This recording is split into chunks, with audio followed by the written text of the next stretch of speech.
Okay, welcome everyone, brothers and sisters from all over the places you're joining from across Africa and abroad.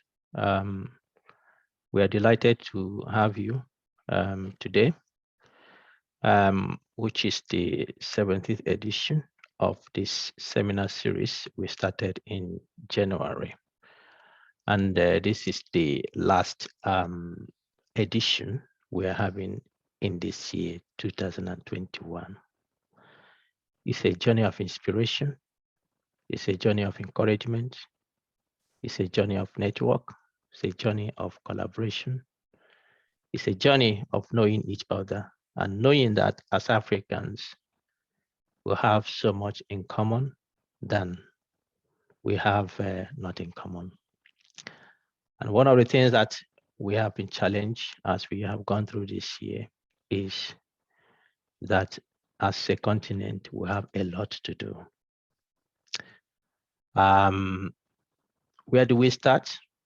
We start from this point of view, coming together to discuss our challenges and to brainstorm on how we can each contribute to making our continent a better place. There is no hiding place for every one of us. And unless we take, as they say, the bull by the horn, it is really difficult to win the battle ahead of us. And so that is why we have set this forum. And we are proud to say that so far, so good. We have achieved and exceeded our expectations from the beginning of the year, which is that we will get at least one or two persons who are interested in these discussions. We have exceeded 2, we have exceeded 100, we are counting in thousands. And that is a big plus. It shows that Africans can be determined and win the battle. So I welcome you in a special way because this is the last session of this year, but it's also a time to reflect, to think of what do we do from next year. And there are lots of things ahead of us. And we believe that if we continue in this way, the future is bright for our continent. We have been amazed by your support, and we are grateful. So today, we will be looking at the issues surrounding non-governmental organizations and charities, which we have in abundance in our continent. What is their role in supporting scientific research in Africa? What are the issues we need to look into? We have Mr. Valindavo Valile Douayi, who will be dealing with these issues. I will introduce him properly, but just to correct, you can see the advert in front of you has some adjustment made compared to the first one I sent to you. I have known him and have called him my professor. So without his consent, I use my professor in the first advert. And he said, right, you need to change this. My name is still Mr. Valindawo. I'm still in the process of where you're promoting me to. I said, no worries, I will correct it when we meet. So I will still call him my professor, but if you choose to call him Mr. Valindawo, that is fine. And I call him Valile. And so I use Valile as his first name. He said, you have to also correct that. And so now we have his full names written down there. So welcome, every one of you. Welcome our speaker. And today is one of the special evenings. We have what we call My Career, My Story, which is an additional program we have quarterly in which we seek out Africans who have a story to tell about their career. No story is small, no story is too big. Our goal is, what has been your inspiration? Can you inspire others to do or take the trajectory you are taking? And so today we have 2 distinguished African son and daughter, Professor Ayobami Ojebode from University of Ibadan and Dr. Kellen Kiambati from Karatina University in Kenya. Both of them will come in after the first 2 hours we are going to spend on the main program, and then we will send you to breakout rooms where you will hear their story. At that time, you have no choice of where to go. I will do it automatically. So wherever you land yourself, good for you. Just listen. You will still have opportunity to listen to the other person because we are going to record them and then we will share them on our YouTube channel. So please sit tight and enjoy this evening. Don't be in a hurry because it is about you, it is about me, it is about Africa. So my name is Bright Waro, and I am the convener of this gathering. My co-convener, Eman Sob, is here. So Eman, please, can you say a few words before we move on? Welcome everyone for the last series of African Science Frontier Seminar Series for 2021. We hope you enjoyed the whole year program, and we are looking forward to meeting you all in 2022 program courses and seminars.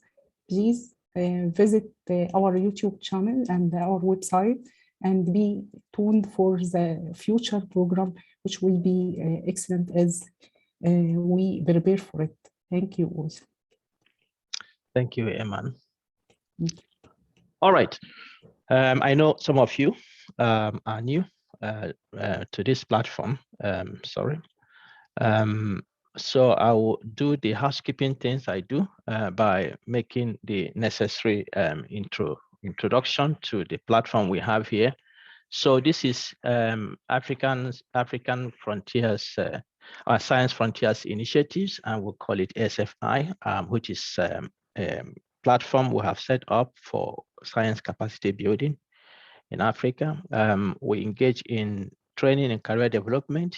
We offer courses in scientific research, processes. We have courses in science leadership, science communication, and we have various mentoring programs. We engage and then seminars and workshops like this.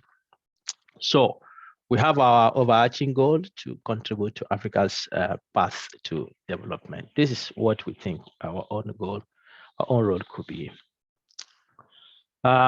So our vision is through the programs we have to raise the next generation of African scientists who have the right competencies to drive Africa's developmental and transformational agenda through innovative scientific research. Okay. So we have various missions, but excellence is our core mandate. We're interested in excellence. We want to instill excellence. As Africans, we want to do this through competence acquisition, capacity building, and pursue career development. And that is why our courses, those who have attended our courses, those who are attending this seminar series, we have focused on issues of capacity building and career development this year. Next year, perhaps we'll be turning to another chapter. So seminars and workshops, hands-on courses we organize. And we are really happy the direction we have grown in this, the interest that have been shown. We are really overwhelmed by the interest, which to us indicates that there is need for the things we do across the continent, huge need of these things. And that is quite encouraging on one side, but also overwhelming because we need serious manforce to cover all that needs to be done. When you come to our training, if you go to our YouTube channel, you will get, Eman can help us, she will put in those links on the chat box. If you go to our YouTube channel, you get a feel of what is happening, that we do not only train you and you gain skills, but we ensure that Africans can have new connections, collaborations across the continent. And that is what we need. And this has been yielding fruit, tremendously so. You can start new collaborative projects from just being in a course of 1 week. It's amazing how this is happening. We mentor you really. Every course that we have had, we end up establishing a mentoring program to it, so that the skills you have learned, we guide you on how you can grow in them and become useful with them. We enforce perspectives to science geared towards Africa's development. When you come to our courses, there are things you will learn. I remember the course we just finished this week. After we have gone through just the first day, somebody is writing, I am really angry. I am really angry. That is good anger. Anger to solve problems. I'm really angry because I have now realized that I have been doing things in the wrong way. So now I'm really angry to enforce change in my continent. We started July last year, and we have had 5 high-powered courses, each of them lasting a week, at least 6 to 7 or 8 hours a day. We have had, when we have had this course, around 2,380 applicants have applied to these courses. And given the capacity we have been able to train 480 people. And then we have had people coming from 30 African countries in these courses across the breadth and length of the continent. And as I said earlier, each course establishes a new set of mentees that we follow on and guide them in the right direction. Okay. Then we have had the seminar series for this year, which started in January. In the first quarter of this year, we themed it to be on being a real African scientist. All our series, all our courses are available on our online YouTube channel. You can find them there, on being a real African scientist. And there we persuaded and highlighted the fact that to be an African scientist means solving problems that pertain to Africa. And Africa has huge amount of those problems, Second quarter, we looked at strategies for a successful career in science. And you can see the different topics we have covered. The third quarter, we looked at soft skills and things we call little matters of successful scientists. And this quarter, we are ending this year, we have looked at money matters, connections, and African women in science. And I hopeful that you have enjoyed all. This is a snapshot of the things we have covered. We have invited Africans, home and abroad, who are doing well. We are proud of in their areas of endeavor, and they have come here to motivate us and support in what we are doing. I believe that we have all learned something and be motivated to keep on pushing our continent, supporting what we can support in the right direction. All right, so the courses we have had, reproducibility in scientific research this year. We started last year, we had one course last year, but for this year, what we have had, I've had a course in grant writing. I've had course in systematic reviews and meta-analysis. I've had the last one we just had last week that ended on Friday was art of scientific writing and publishing. As I said, we usually do not have the space to accommodate everybody. So we do our best. one of the funny things that came from the last course we had, one of the participants was so hopeful that she'd be taken to the course, but eventually I didn't choose her. And then because of what she has heard, she was a strong woman. She said, "Prof, I am going to court. I'm going to court for not selecting me." Anyway, somebody dropped out of the course, and I gave her space. And she attended the course, and we all had good time, testimony. So that is the funny part of it. You come here, and then you wouldn't want to go out, because you meet brothers, you meet sisters from every part of the continent, and you see how nice we are all. And when we unite, we are a formidable force as Africans. So these are the numbers we have trained so far, and we will keep on doing our best to increase the number. We are hoping that the reproducibility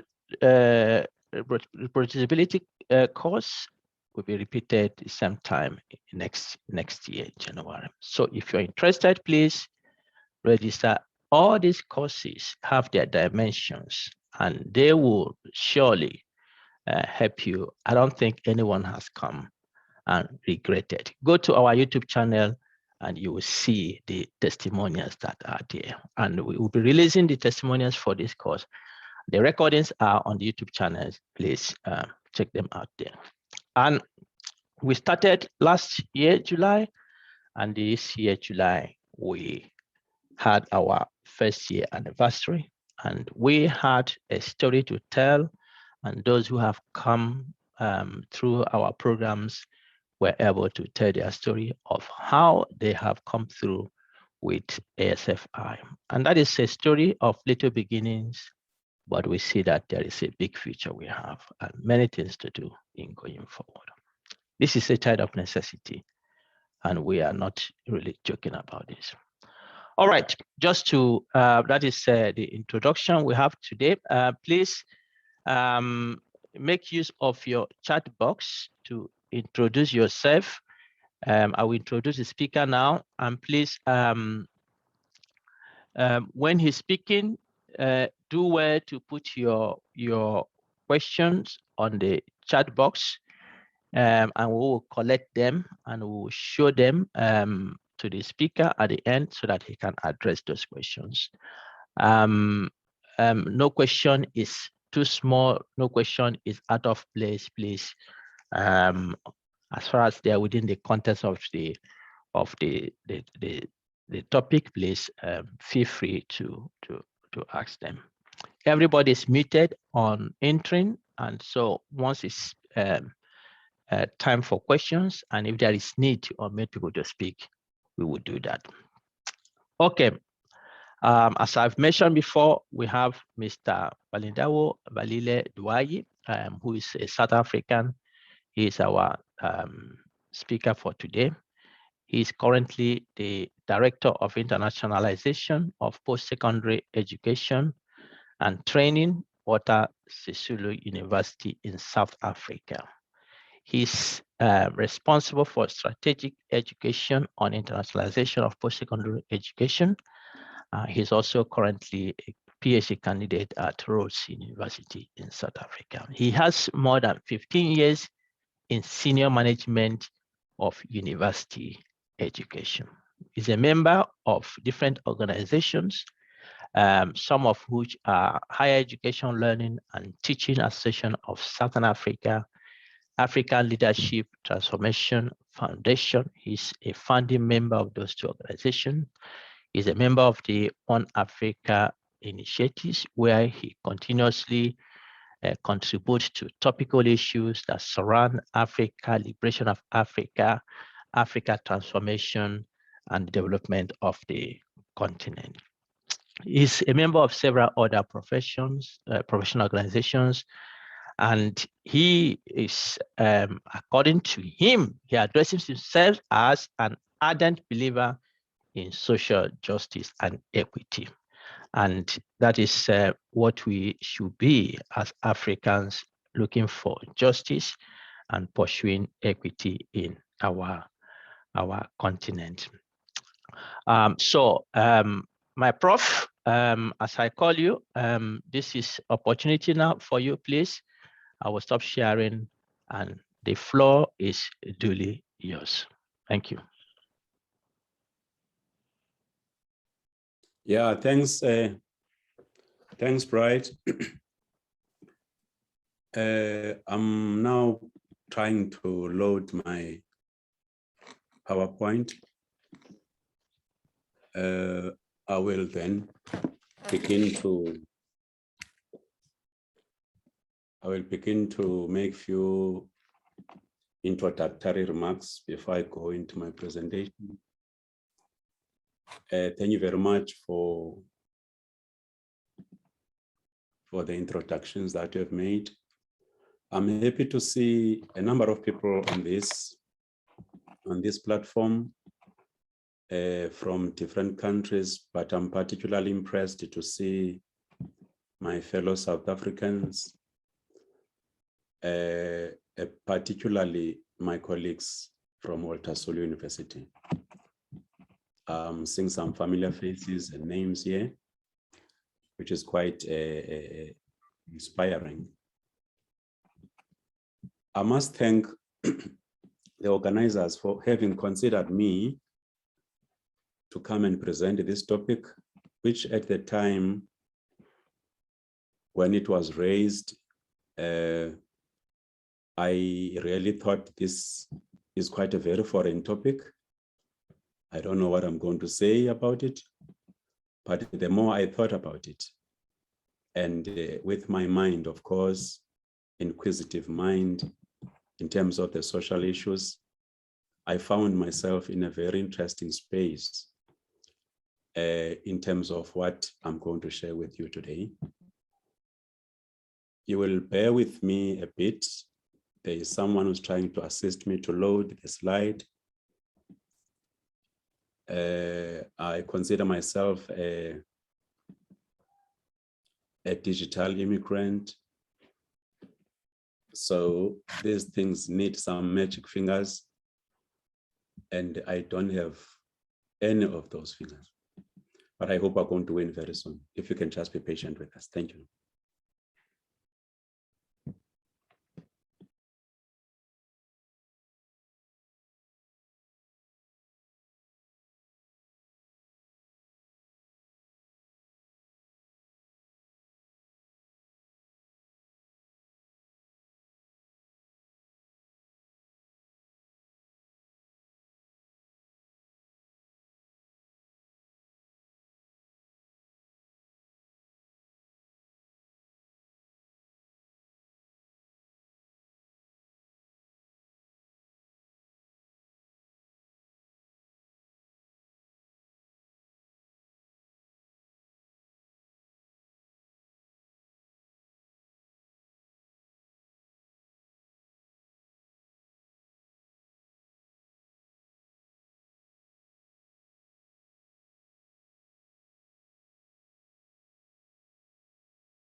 Hi, Bright. Hello, Bright. Prof, I'm trying to check. It looks like you have shared your screen on your side. That's why I was struggling. What's the picture on your side? No. I mean, what I have here is the speaker view. So you can, but if you just send it to my email, I can help to load it here. If I can send it to your email. If you send it to my email. Okay, fine. I don't know how long that is going to take, but I can. What is the signal it's giving there? I think we're getting there. It's here now. Are you able to see? Not yet. Not yet.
Prof, did you send my email?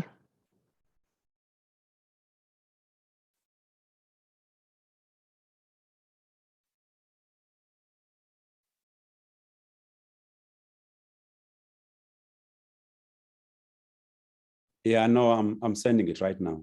Okay.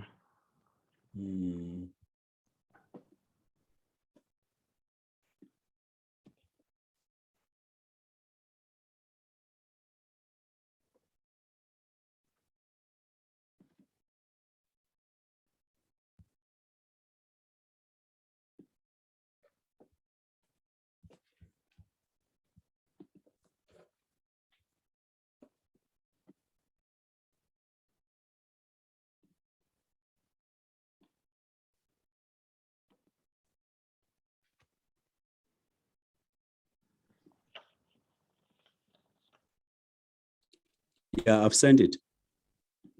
I hope you will quickly get it on your side. Yeah, let me see.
Prof, this floor is yours now. Do you see?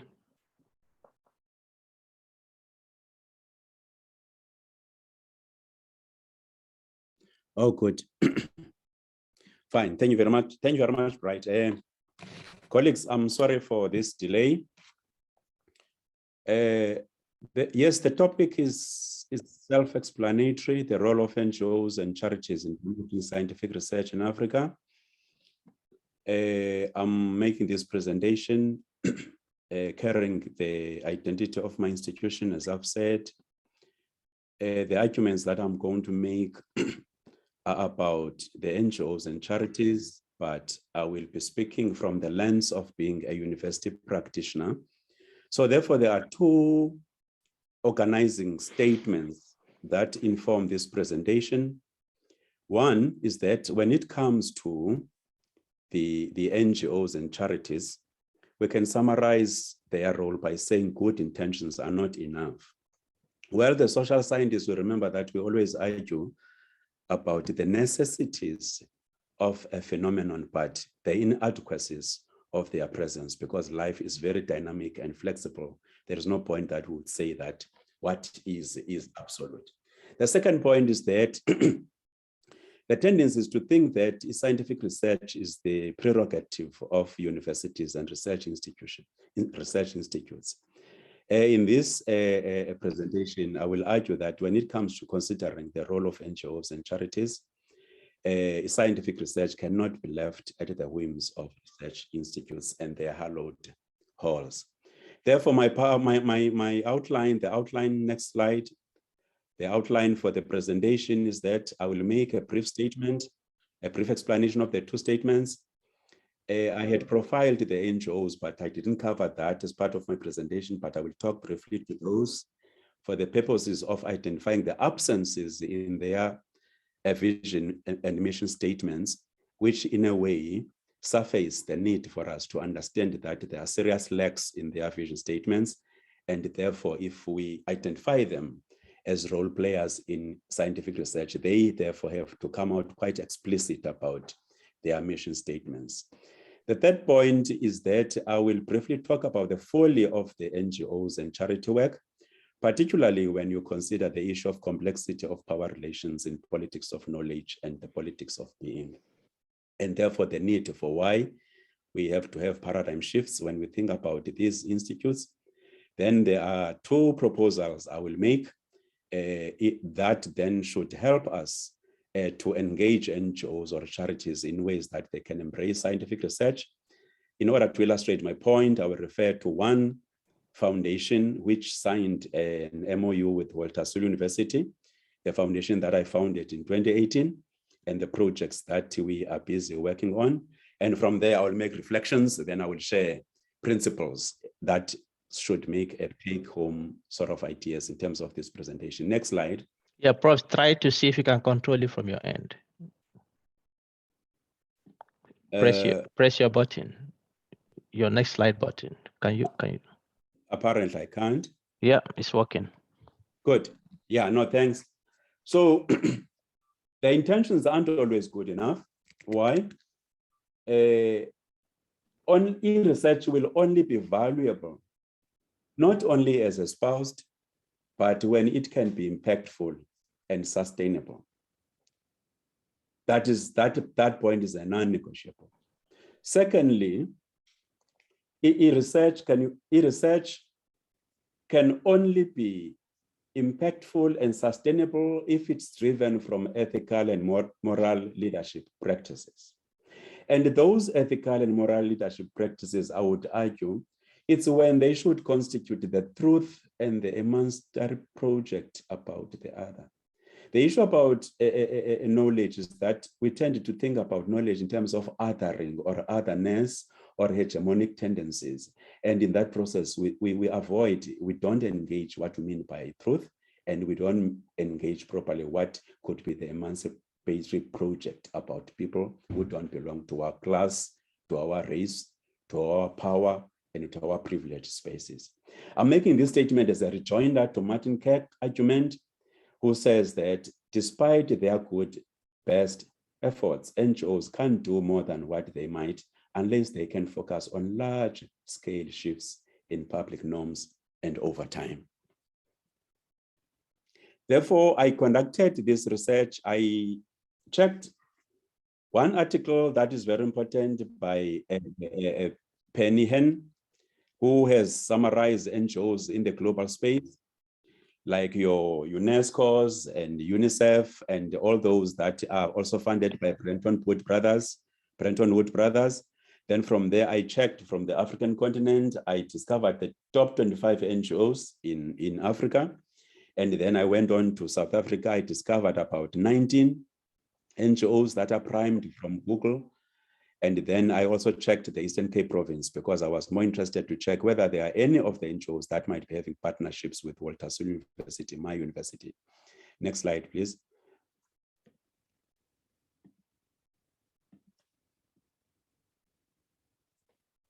So the main point about the NGOs and in terms of what was my interest was to analyze their vision and mission statements. And what I discovered is that it's in line with what literature claims. They tend to be more aspirational. They are more about inspirations than the actual deliverables. And that is supported in literature. Then Collier, for instance, goes on to trouble their roles, that they tend to be more about what he calls the bottom billion. That is the bottom line. They are more about making money. They tend to fundraise for the sake of helping out in the societies in the name of benevolence and compassion. And then Penn says that he has done a very good study about these NGOs in the global space in terms of them focusing on early childhood development.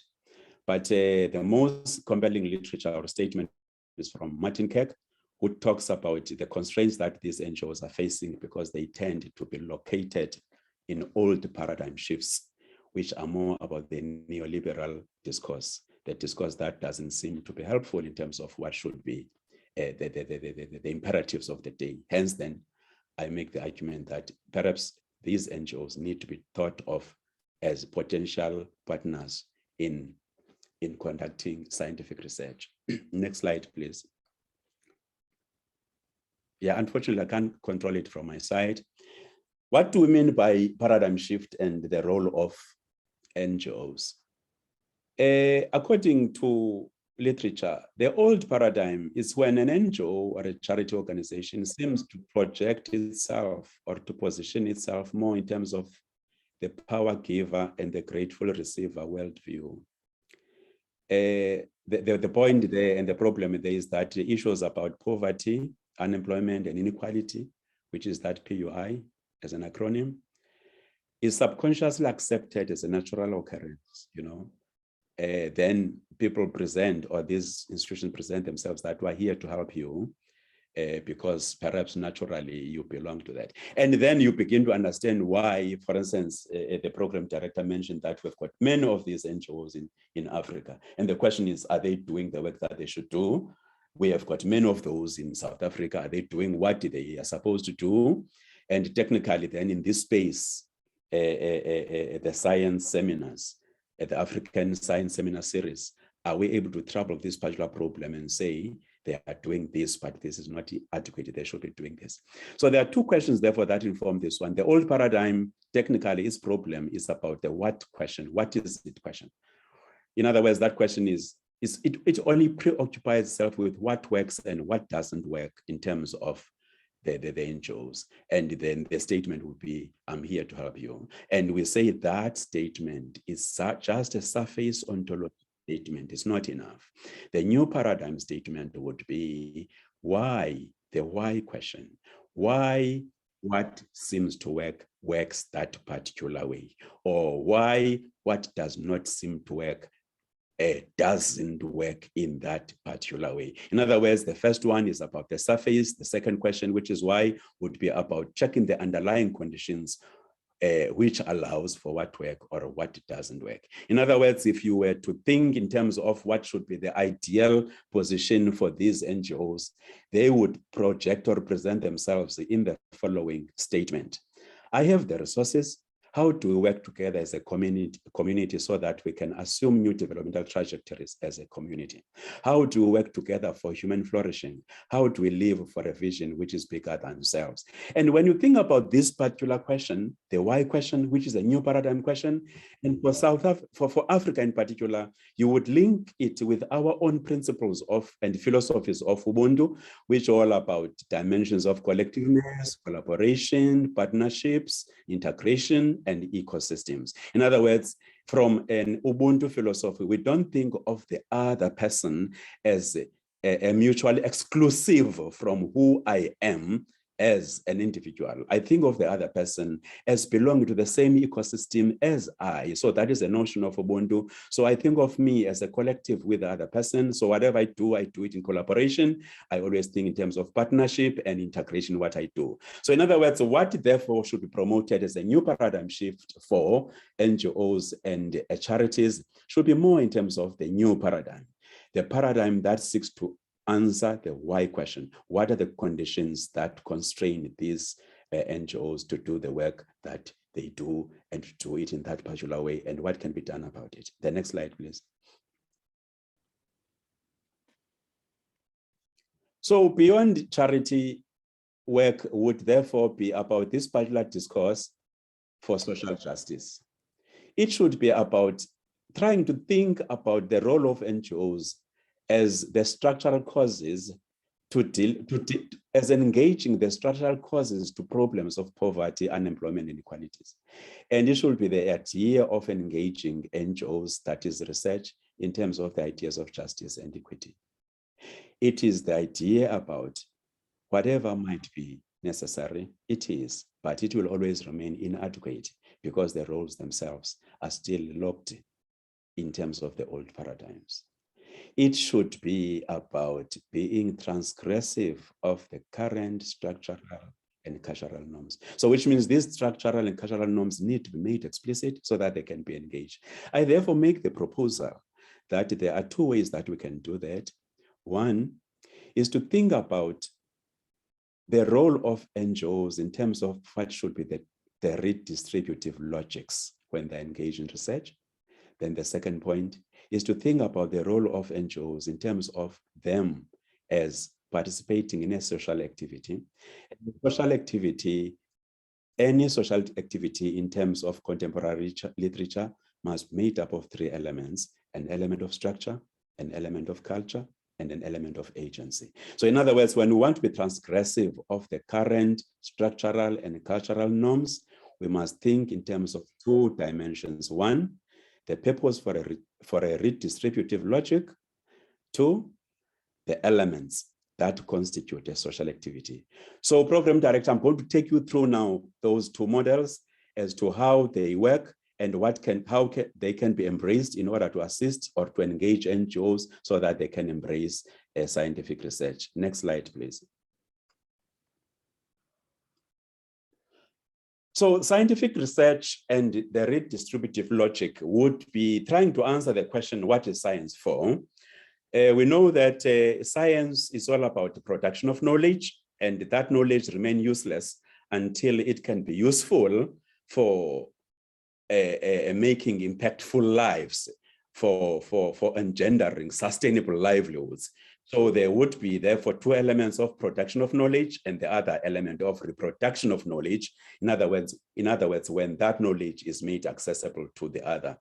Well, there is a middle point to that, which therefore becomes the point where we can actually engage the NGOs, assist them to embrace scientific research. This middle point is the point about the recontextualizing knowledge. I've said knowledge is produced and knowledge can be reproduced by means of actually imparting, publishing it, teaching it, and all the stuff. But the recontextualizing knowledge would be a space like this where we've got lectures like this, where we can make arguments along the four lines, four elements. The element of ideology. What are the ideologies that inform the work of the NGOs? Are they doing the work in terms of promoting the economic rationality discourse, which we could argue that is the neoliberal discourse? Or they are trying to change their economic rational or neoliberal discourse into what should be the social justice and equity discourse? I would argue then that the second one, the social justice and equity discourse, is what they should focus on, much as they become the victims of the economic rationality discourse perhaps because of the politics of knowledge and of being, they have to subscribe to certain funders for their existence and for their being. That would be the first point. The second point would be that in terms of their practices, do the NGOs or charities understand their practices as discursive? In other words, as the dynamics of these two particular points that I've spoken about, the two discourses. So therefore, what would be those dynamics that they are grappling with?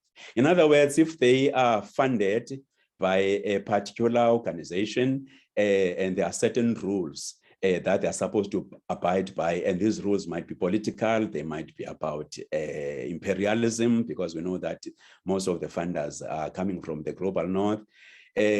How do they access money from those organizations without actually selling out their souls? Or how do they defend themselves, their identity, that, okay, we need your money, but we still have to defend, being in this space so that we can operate without, actually undermining our identity as within a particular philosophy, Ubuntu. But the most important one, how do they do their work in terms of engaging the life wells of the other? So this issue about hegemony, about imposing themselves in terms of the old paradigm, are they able to reposition themselves in terms of the newer paradigm and therefore say our work is more about social justice and equity? Then the fourth one, which is what I'm going to dwell much on. What are the implicit assumptions of their work in terms of structure? That is their roles. I will briefly explain that in terms of their knowledge systems, in terms of their value systems, in terms of their cultural systems, but more importantly, in terms of the actions, agency, and the choices that they make. Next slide, please. So in terms of this particular social action, which is made up of the structure, the culture, and agency, when you think about the structure, you would then be thinking about the roles of the NGOs in terms of their duties and their responsibilities, which constitute structural arrangements.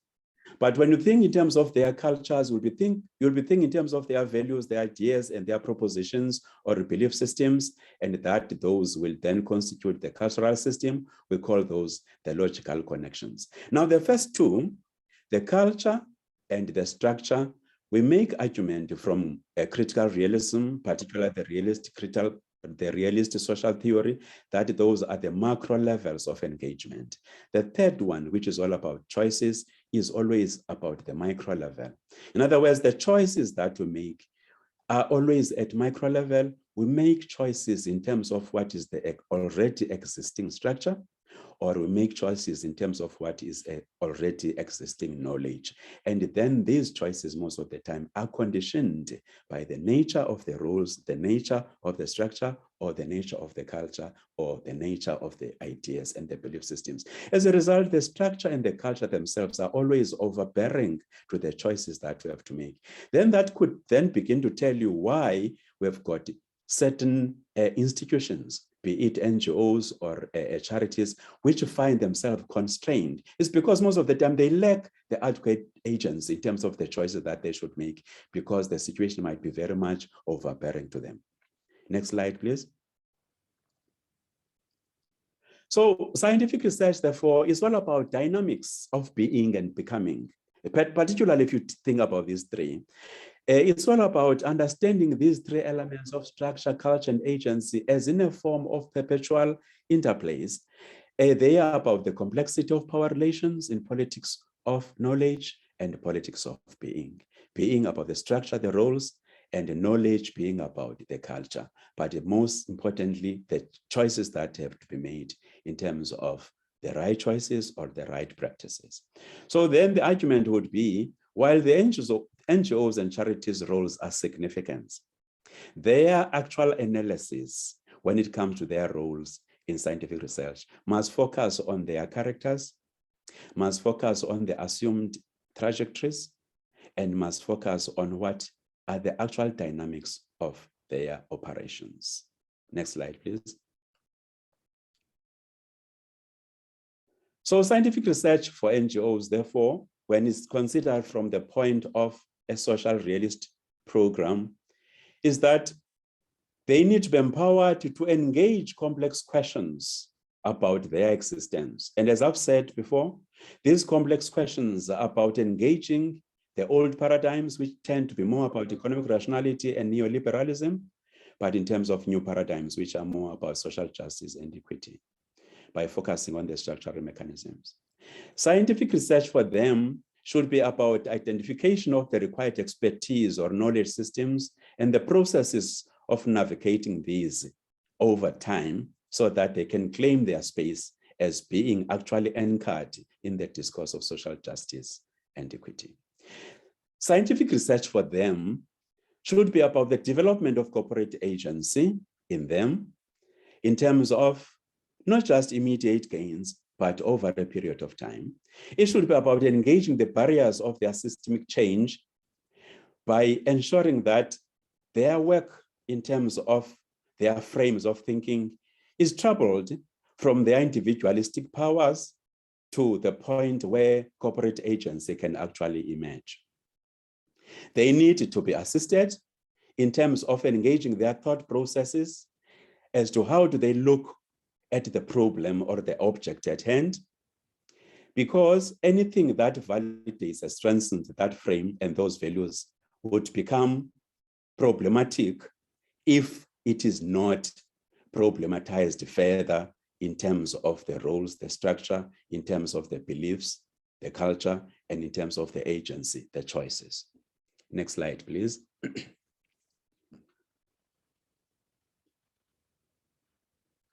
So without an informed electorate, this is what Keck says.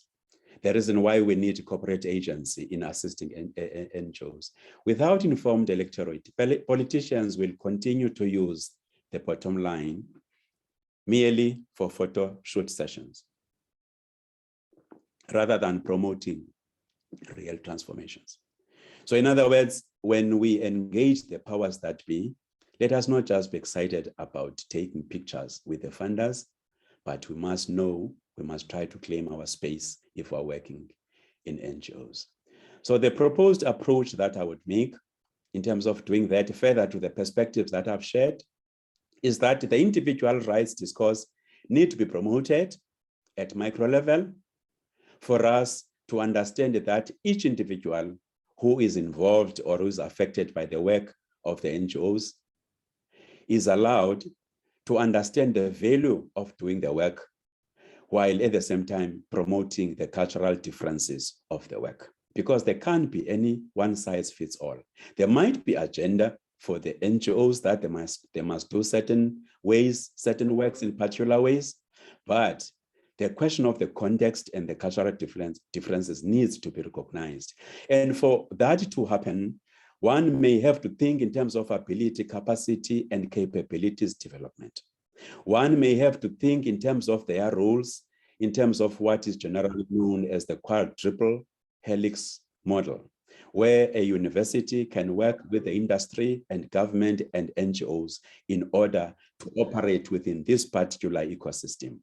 And the ecosystem itself can be implemented in terms of what I've written elsewhere as the race model, that any work that the NGO does or any institution does must be based on this race acronym, where we must be able to ask the questions in terms of how are they responsive and response relevant in terms of their work, whether their systems and processes are efficient and effective, and whether they are in pursuit of excellence, and what they are doing, whether it is impactful and sustainable. Next slide, please. So what would be the practical way of doing this? I will just demonstrate it to you. I will share it to you in terms of what we have done in one case of an NGO and a university. But the way to that would be to think in terms of a systematic approach, to think in terms of how to build understanding of systems, of networks and complexities, where the role of the NGOs must be about the interplays of structure, culture, and agency. Role-playing itself should be focusing on knowledge advancement. Therefore, further research on structures should be aimed at strengthening their contribution in terms of critical realist-oriented theories that foreground the issue of whatever we do must be about the truth, about the other, and the emancipatory projects that we design for the people who are previously disadvantaged, excluded, and marginalized. Next slide, please. So what should be these structural arrangements between the NGOs and university education, for instance, if we want to be pursuing the idea of diversity education as the public good? That would be the first question. Second question, next slide. What would be this? I found this on the web for pursuing the idea of university education as the public. Would that be the first question? Second. There's something wrong with my computer. Pix interpreting what I'm talking about. The second question, what would be a values-driven NGOs look like? How would they have to look like? Particularly when you consider Agenda 2063, the Africa we want, particularly when you also consider the United Nations Sustainable Development Goals 2030 and number 17 on relations and partnerships. What would be the required tools and methodologies for them in terms of embedding their thinking for them to realize that? Particularly, what would be this particular platform, One Africa Initiative and the African Science Frontiers Initiatives in particular, what would they have to do to provide support for those NGOs for them to achieve their goals? Next slide, please.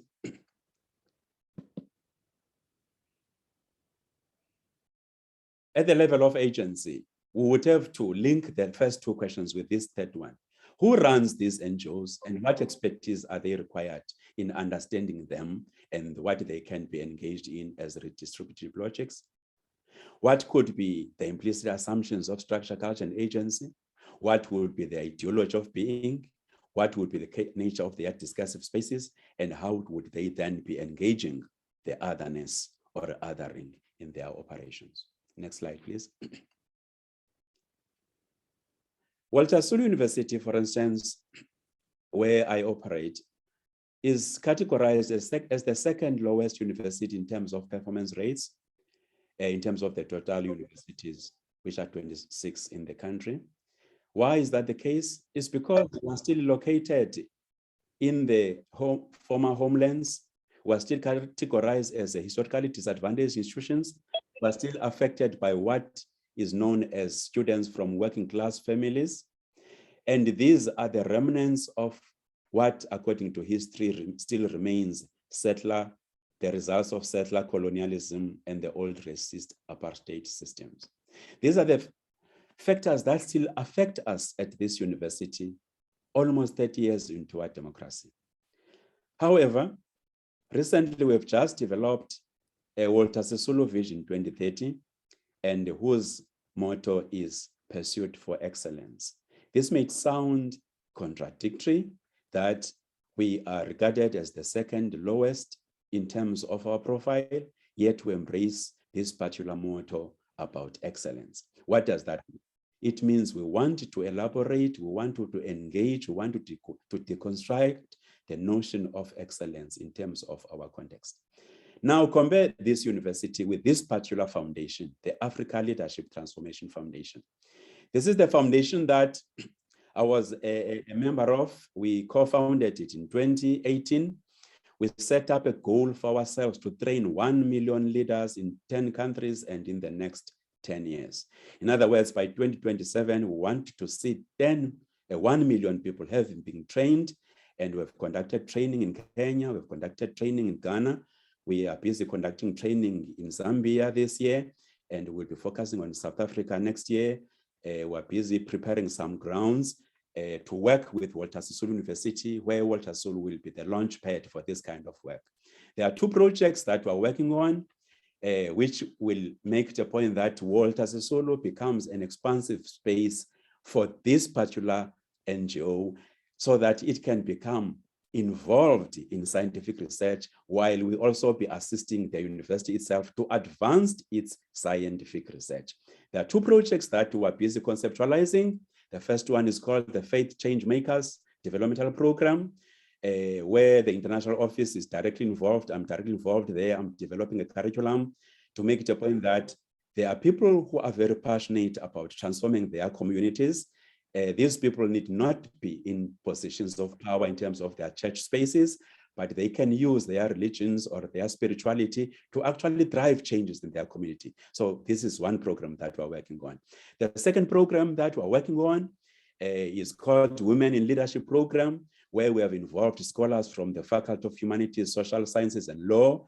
And this program, we are assisting students from high schools who would like to realize their potential through embracing law, through embracing economics, so that they can become accountants and lawyers at the end of the day.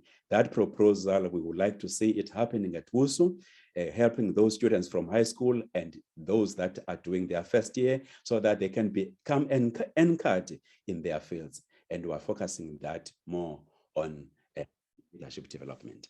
Next slide, please.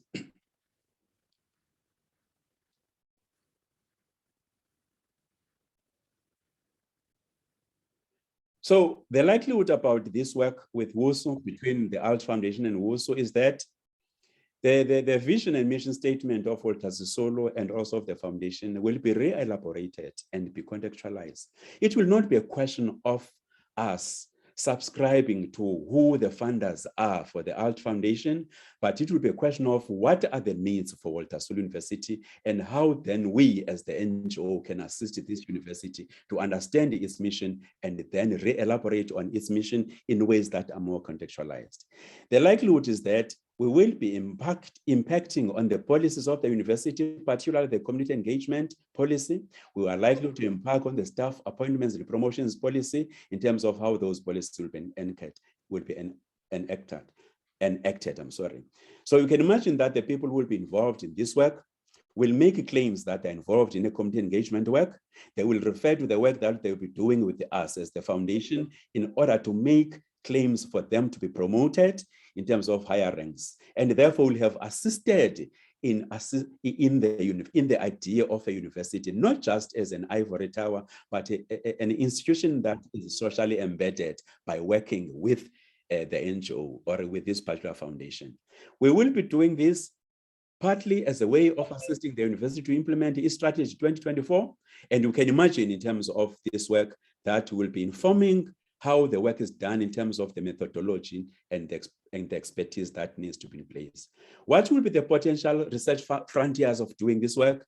You can imagine that will be affecting leadership development, will be affecting organizational development, will be affecting the idea of university as the public good, will be affecting the idea of social justice and equity in the context of structural and historical disadvantage. In other words, these are likely to be the new frontiers of research when ALT Foundation will be working with Walter Sisulu University in terms of doing this kind of work. Next slide, please. So, towards conclusion, Program Director, there are therefore these two statements that I made at the beginning, that when we think about the role of NGOs and charities, we need to understand that good intentions are not enough. To be an NGO, a charity, is not enough until the NGO or a charity actually can up its ante by engaging in scientific research. And when engaging in scientific research, these NGOs must understand, therefore, that scientific research cannot be just the sole prerogative of the hallowed halls research institutes. We need the kind of scientific research whose commitment must be about dismantling the walls of disadvantage, dismantling the walls of exclusion, and dismantling the walls of marginalization, especially about the other. Towards the latter, I would have preferred to deepen my work in terms of actually reading more about other NGOs, particularly analyzing their policies and strategies, something that I couldn't do. I could only focus on mine. And also reading more in terms of critiquing their methodologies and the required expertise, which I think is the work that I can do more, and perhaps when I'm given more spaces, I can share in terms of more NGOs that I can look in terms of what they're doing in as far as those two areas are concerned. Next slide, please. I've got 3 more conclusions to make. Therefore, this presentation was just about doing brushstrokes about the NGO's potential research areas, because the first of its kind in this topic. More presentations around it will zoom more in terms of what could be the policies and what could be the methodologies that are embraced by some NGOs beyond the one that I've shared. So the ideal role will be therefore about checking whether NGOs and charities are quite explicitly declarative about their vision and mission statements in ways that their normalized practices can be measured in terms of their roles, the roles being, how do they engage in research frontiers whose main purpose must be for the voice of social justice and equity that must be made loud. How do they engage in their roles in ways that they can pursue research frontiers, particularly in the fields of humanities, social sciences, and law, particularly for the underdeveloped communities, like where Walter Sisulu University is based? Next one, please.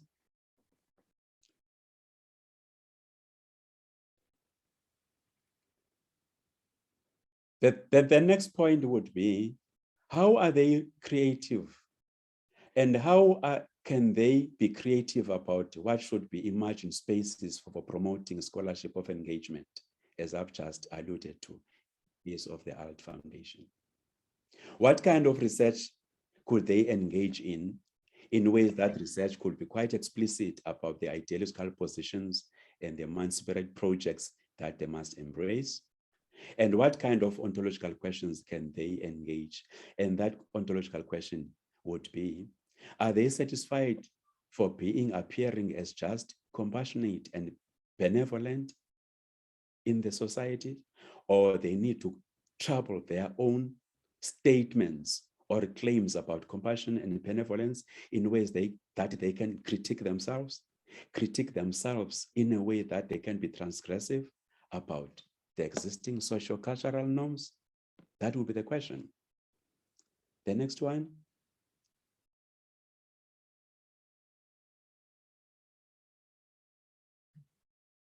The next one would be such spaces like this one, where the Frontier Seminar Series has created a space for us to engage, are quite commendable.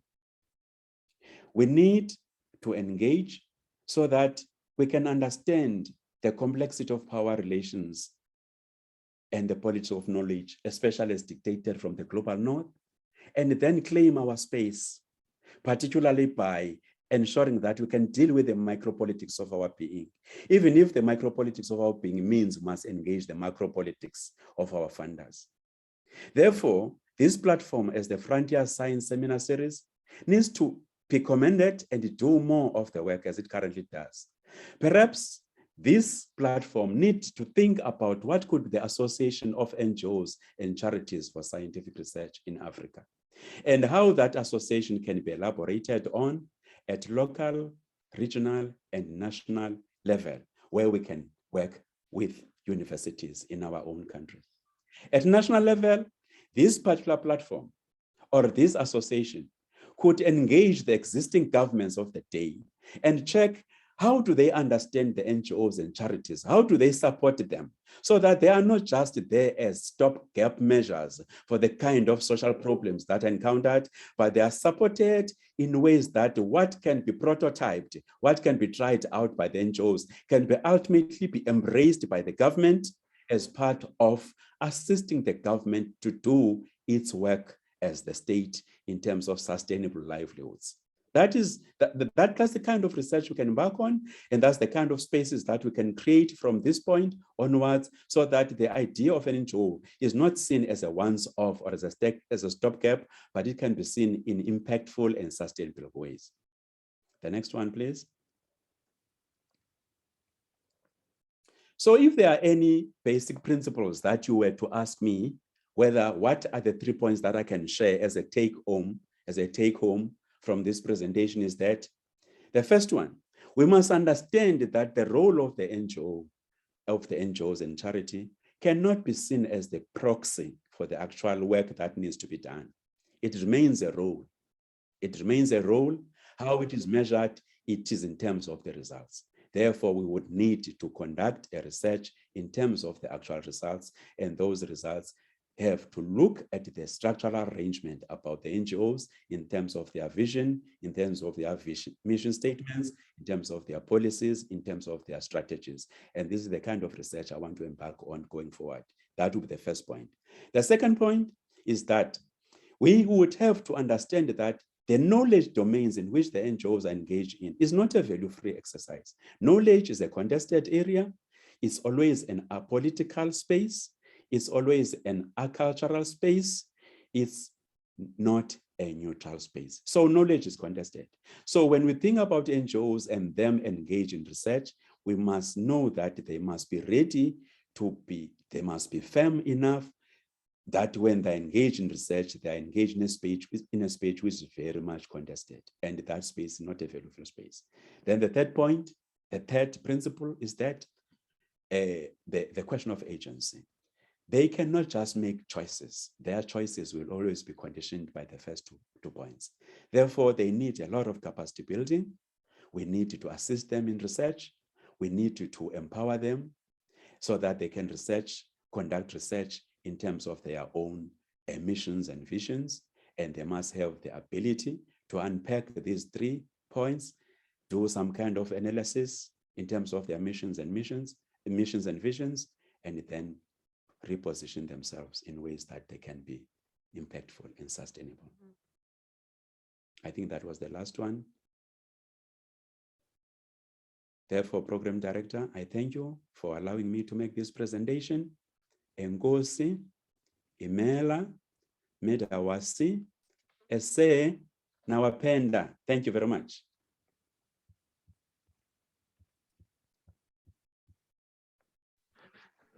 Great, my prof. I think that was fantastic.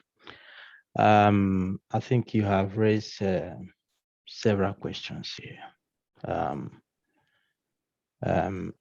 And then you have mentioned the key point. You started by highlighting the fact that science itself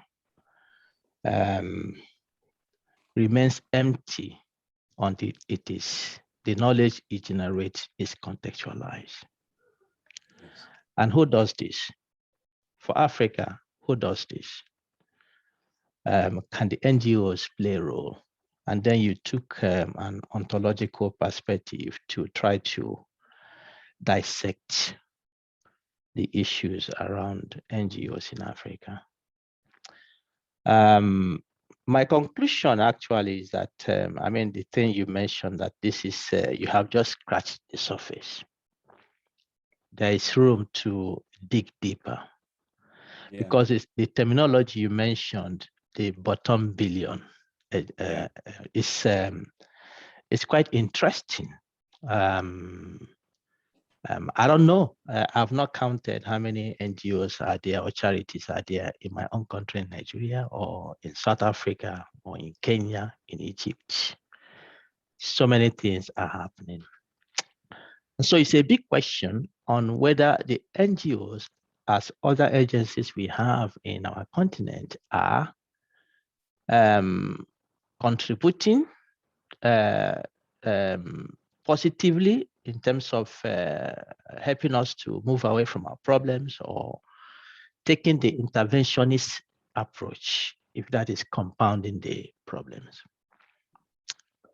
For instance, you see issue of flooding in several African countries. When it happens, you see money is pumped in. Money is pumped in, and different organizations, national, international, come up. But once that is done, people perhaps get shelter, NGOs receive, and then they spend 10% of what they receive to support here and there, and they showcase that. So that goes away, and next time the flooding comes. But what happens to the flooding? In my country, there is a saying that you teach the man how to fish and not to always give him fish. Okay, so what happens to the flooding? And this is a question of science. How do we stop the flooding so that we can minimize, giving people peanuts, and then we advertise that we have done our best. Yeah. So these are big issues. But one thing I see from your presentation is that what role the NGOs can play in doing the research. There are certain things that are happening in this part of the world. Many of the NGOs don't actually get involved in the research. What they do is that they generate the money and then they support the research. They establish centers of excellence at the universities. They support different projects of interest that can help the society grow in the right direction. So I think you have opened a keg of cankerworms of many questions to be asked, really. In this part of the world where you see people on the street, they meet you, they say they are Red Cross, they are generating money. Please, we need to go and support this place in Africa, this place in Africa. And then I hear my daughter, she comes back, she's telling me, Daddy, you know, I was discussing with my friends today and they said that, you know, this Red Cross and this and that, some of them actually do things wrong when they go to these nations. So Daddy, do you think you should be supporting these people? So these are key questions that we continue to ask. Anyway, thank you very much. I think there is room. There is room now. You have put yourself in a fix because we are going to call you back now to elaborate. Yes, elaborate, because some questions are not answered. And I'm going to read some of them to you. Of some of the questions. There is one particular one I saw here. John is asking this. He says, thank you so much, Prof, for this insightful presentation.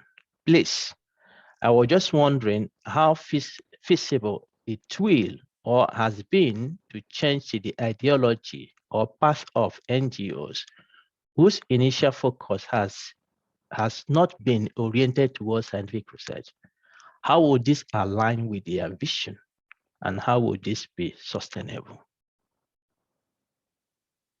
Yes. Yeah. Did you get the question? Yeah, I got it. Do you want me to? Yeah, please.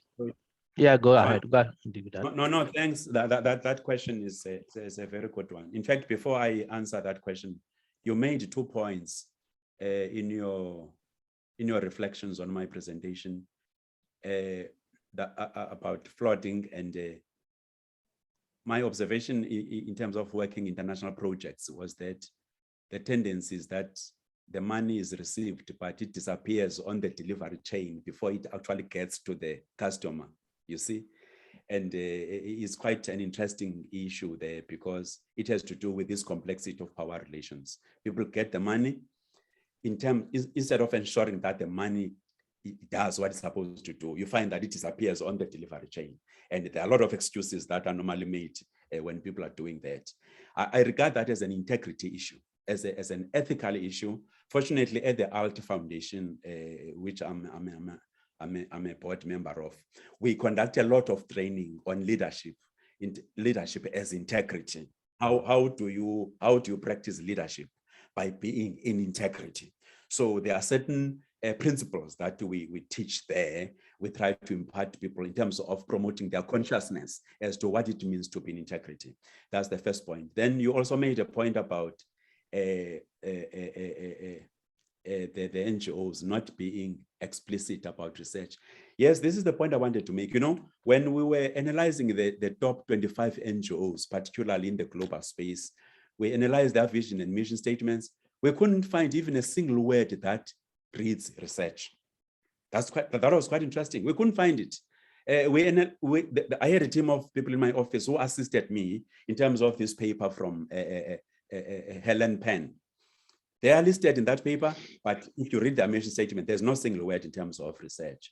Then, which means this issue about research has to really be absented, has to be absented. In other words, we need to make noise about that absent in such a way that this noise then makes the notion of research to be present because of the conversations that we're having. And I believe that this is one of the conversations that we need in terms of having these dialectical and reflective processes towards positioning the NGOs to embrace research. That statement then I think begins to answer the question that has been raised by a colleague. What would have to be done? I think it's all about having conversations. It's all about creating more spaces of engagement. it's all about delivering, sharing information like this. Because as I said, I just did the brush strokes. If I were to do a thorough job here, I would have to take the policy documents. I would have to check the expertise and then critique those and highlight the gaps that are there. For instance, you mentioned a point that they get the money. Instead of conducting research, they fund research agencies. What are the political relations and materialist interest in that particular strategy? In other words, they project themselves as doing research by funding research institutes without conducting research themselves. But there's a critical issue in the question that was raised by our colleague on the platform. What are the rules of engagement, the contractual arrangements between the recipient of the fund and the donor? Does the contractual arrangement create a space for the NGO to actually engage in a research which can critique its own operations and even critique its own funder? I think those would be the issues. Thank you. Thank you, Prof. Okay, I will go to the next question here. I will show this on the screen now. I have them.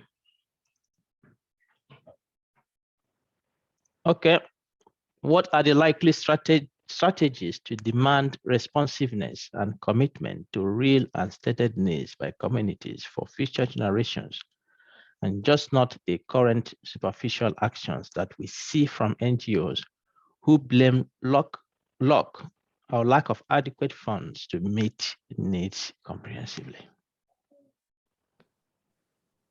Yeah, you know, the question of responsiveness and relevance as a strategy, it's all about what I think is all about market analysis, situational analysis, needs analysis. So what is the existential issue that that particular NGO or a charity is facing? Is it there just for pure compassion and benevolence, or it is there because it fully believes in social justice and equity? Because as I argued in terms of my presentation, the economic rationality discourse and its neoliberal thinking, it's an old paradigm. It reinforces colonialism. So the counter discourse would be social justice and equity one. Now, if I were to be explicit to answer that question, I would say such strategy models like SWOT analysis or needs analysis or situational analysis, we argue as critical realists that they are inadequate because most of the time they deal with the deontological positions about the being. In other words, they deal with the notion of being as sin and experience. They seldom deal with the notion of being as deep ontology. In other words, as the structural mechanisms that generate what is visible, can be measured and can be seen and can be observed. So there is a full body of literature which is based on critical realist thinking, which makes argument that as long as we're dealing with these strategies at the level of a surface ontology, we won't be making any dramatic shifts. The dramatic shifts is when we think about the structural and the cultural mechanisms that generate what we're able to see and we're able to observe. And those mechanisms, most of the time, they need you to dig deeper, they need you to read. So if the person who has asked the question wants me to share more about that, he can send me an email. I can share with him in terms of other readings, which are based on critical realism or on realist critical thinking as to what kind of a realist-oriented strategy can you have, which would be able to zoom into the structural generative mechanisms that you can then begin to turn around the system and make that system to be more emancipatory, particularly for the downtrodden. Thank you. Okay, Prof. Thank you. Okay, the third question. Please, how are you going to manage the 10 countries leadership to happen in 10 years? I need more explanation on that. So this is your out foundation, isn't it? Yes, it is. It is. No, I won't be really quite explaining the how part of it. I would invite the speaker to Google Africa Leadership Transformation Foundation. Please check on the website. The strategies are explained there. The successes that we've made are explained there. We did the work in Kenya twice. We went on to Ghana. We are busy doing Zambia now. And I believe the managing director of the foundation is present on this webinar. He's listening to that. But I can say just go and read more about this. It's explained how we're doing it. And we would like to invite people who are interested in the ALT Foundation, communicate with us directly. We can have partnerships in terms of doing that. Okay. I think this is rather a comment. NGOs just scratch problems and leave the communities confused, and the governments of these countries are somehow not concerned about the situation. Prof, I don't know if you agree with this or you need elaboration. Yeah, no, that's the point. This is exactly the point I was making by the old paradigm. You know, they are scratching the surface. For them, it's all about making money, then projecting, appearing as doing the work, which is not actually which is the argument that I was advancing, that that's not how it should be until the new paradigm is embraced. The question is, as I try to argue, do they have the right knowledge and value system which can elaborate and deconstruct the discourse of social justice and then become the embodiment of that? Because the likelihood is that because they are more in terms of getting the money and appearing as doing the work, therefore they are more on the economic rationality discourse and the neoliberal thinking. And by the way, the funders would appear as, no, we're on a social responsibility program. We're funded so and so, so and so. So therefore we're socially responsible. So as to what are the returns on the investment and whether the work is done in impactful and sustainable way becomes a problem. Well, the second part of the question, the government doesn't seem to care about that. Question is, who's the government? Who is the government? The same applies to the government. Does the government understand the role of being in government, corporate governance? Does the government understand the role in terms of the knowledge systems, the value systems that must be embraced? But more importantly, does the government understand the choices that need to be made in terms of shaping whatever should be the agenda of the government and the agenda of the NGOs? That's why then I was saying in one of my presentations, this is a very important platform as organized by UPride. Perhaps we need to move fast to form a coalition of NGOs in Africa and have spaces where we can have regular discussions around this issue. Conduct research, those people involved here, conduct research, we partner, we conduct research, we write papers, we make noise. Because this whole issue about the voice of social justice is either we become complicit in perpetuating structural disadvantage by being silent, or we say, not in our names. So we try to make the voice loud, the voice of social justice. Even if it means doing that, we'll suffer in the process. We rather become martyrs for standing for something good instead of being seen as complicit in oppressing and or perpetuating the structural disadvantage. Yeah, a lot of work needs to be done out there, and this was just the first presentation. I think for some years to come, we'll be having more presentations of this nature, which will promote consciousness for people to make the right choices towards the right direction.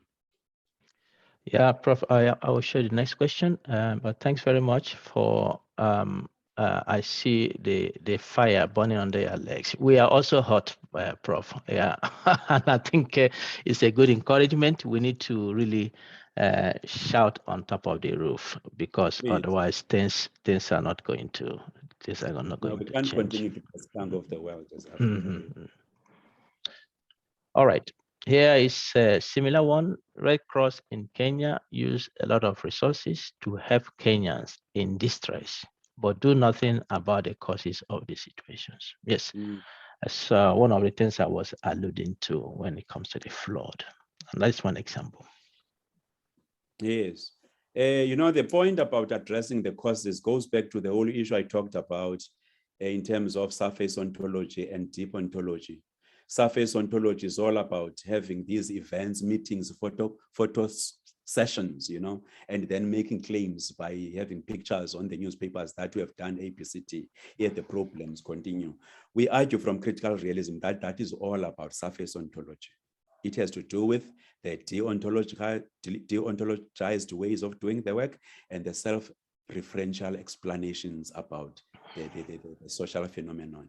What would be the right way of doing it? The right way of doing it would be to trouble the causes.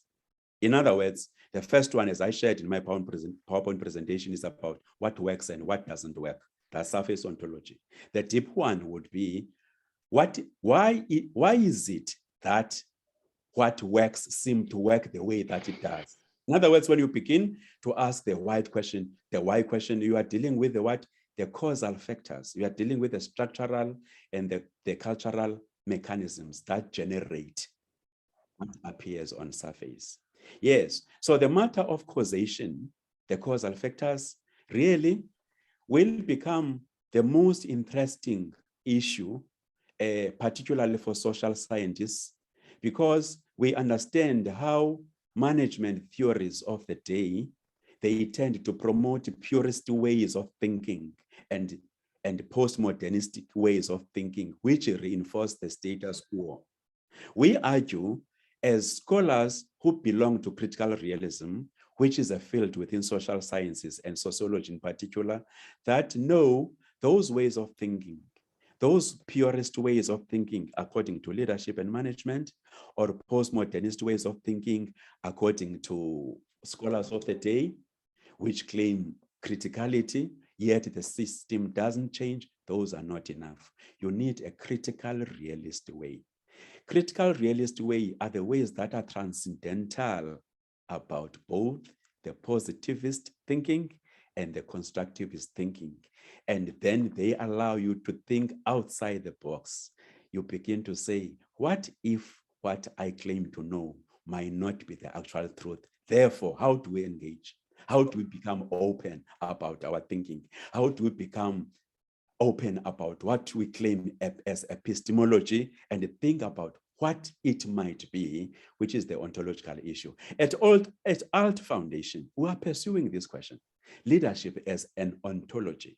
We have got certain foundations of leadership, like being integrity, being authentic, living for a dream that is bigger than yourself, and being cause in the matter, as the 4 foundations that you can embrace for you to practice leadership as ontology. I would invite the person who was raising that question to check on our website and try to communicate with us, and ideally check in his country. What is it that we can do for his country by partnering with us as the Alt Foundation? Thank you. Thank you, Prof. Okay, this is the last question I have here. How helpful or role does scientific research in NGO management to donors?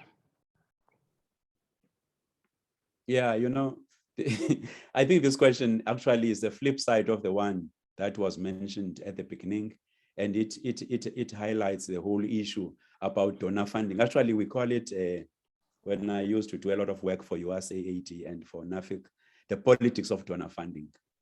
The monies that we get, are they value-free? I remember when I used to do the work for USAID, there were some rules that when you buy computers, you must buy from particular companies and not from other companies.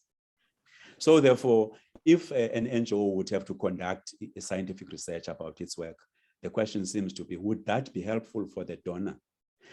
The answer would be, if the worry, the concern is that we conduct research that must be helpful for the donor, it means the person who's concerned about that wants to be in perpetual dependency syndrome.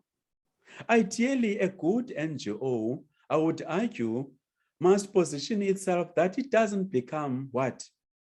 It doesn't depend on donor funding forever. It must have some kind of self-sustaining mechanism, because the reason why they remain locked in that old paradigm is this particular issue of dependency from the donors, simply because the donors have got a particular agenda in terms of the politics of knowledge and the politics of being. Remember what I said, the politics of knowledge and the politics of being. So to circumvent those politics of knowledge and the politics of being, it would mean that the NGO must begin to embrace what I called the race model. How does it become responsive and relevant? How does it begin to think in terms of efficiency, effectiveness mechanisms that pursue excellence, and in ways that I, in race, becomes impactful and sustainable? I would therefore argue that impactful and sustainable is when the NGO has grown and become independent of the donor and therefore can dictate its own agenda. Because anything that has to do with money, my friend, has to do with hidden agendas.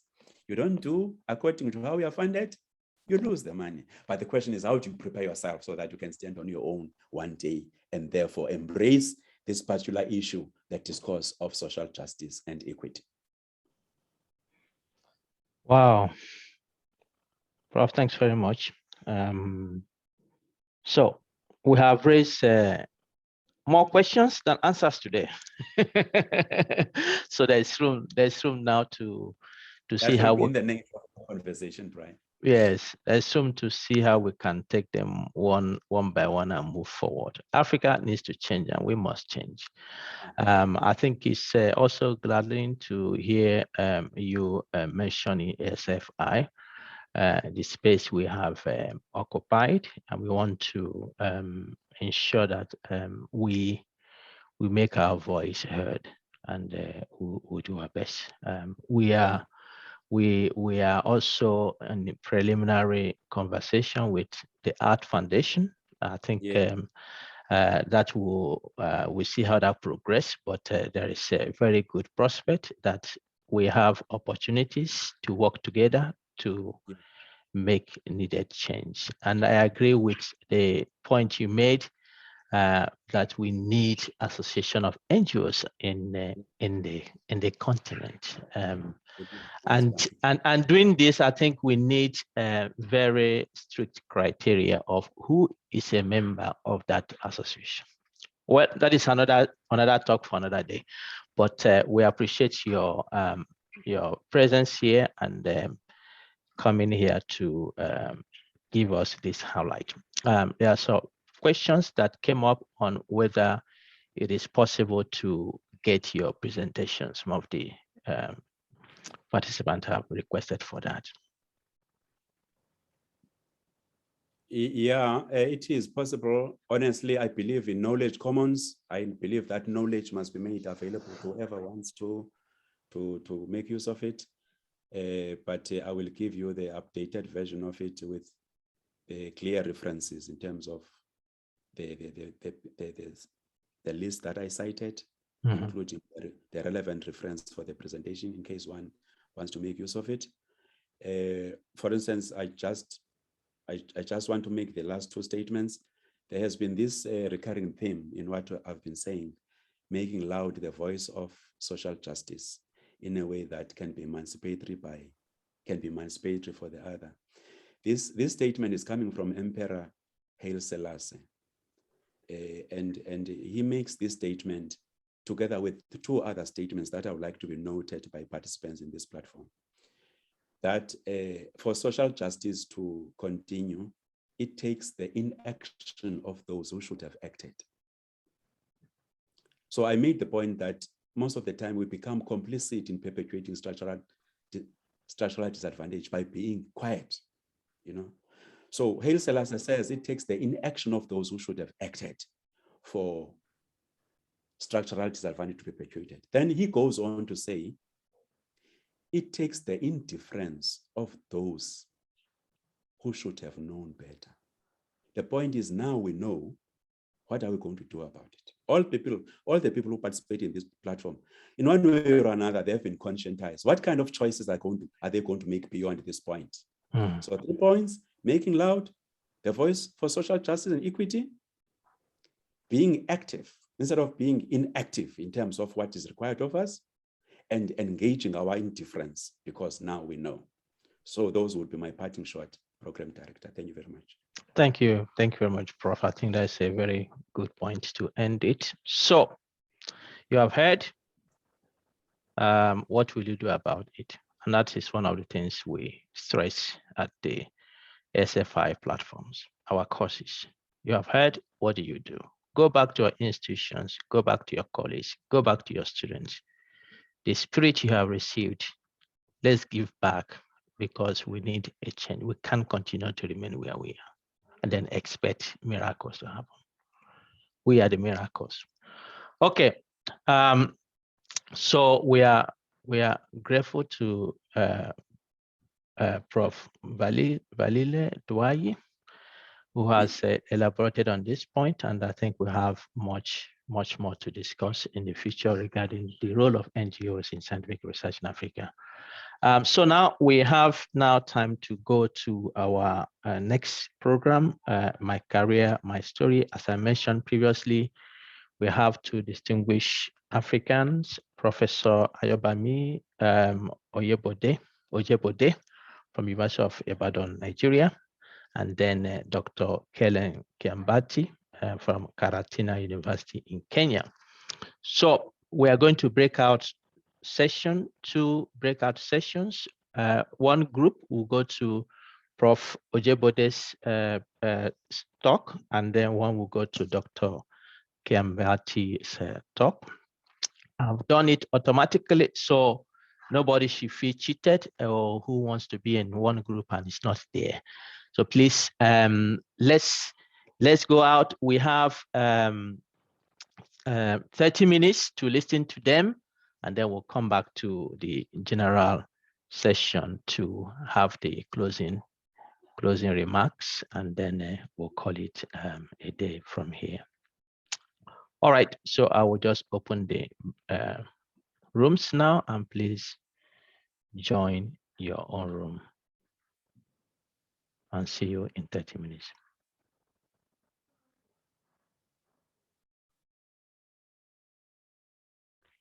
So what happens is that they are going to introduce themselves. There is My Career, My Story, so I don't need to give elaborate introduction. They will do that, and then no, I'm not introducing. You introduce yourself. That is part of the story. Tell us your story. I want to hear that. I'm no appetizer for anyone. If you want to hear from them, please, let's meet in the rooms.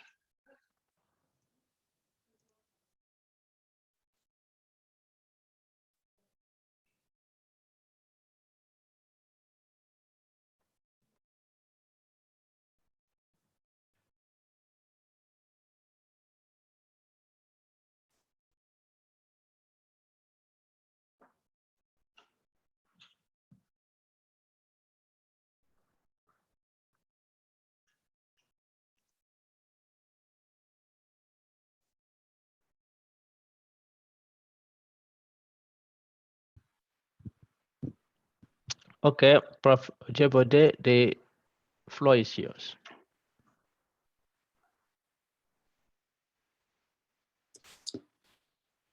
Thank you very much. Good evening, Good evening, everyone.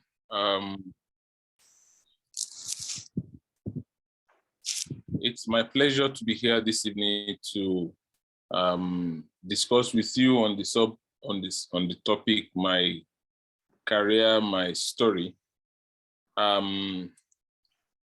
Please, if you are not hearing my voice, kindly drop a message on the chat box, and I am going to, or if there is any problem, or if I've said something you want me to say again or something, then I will say it. I'll keep an eye on the chat box, please. I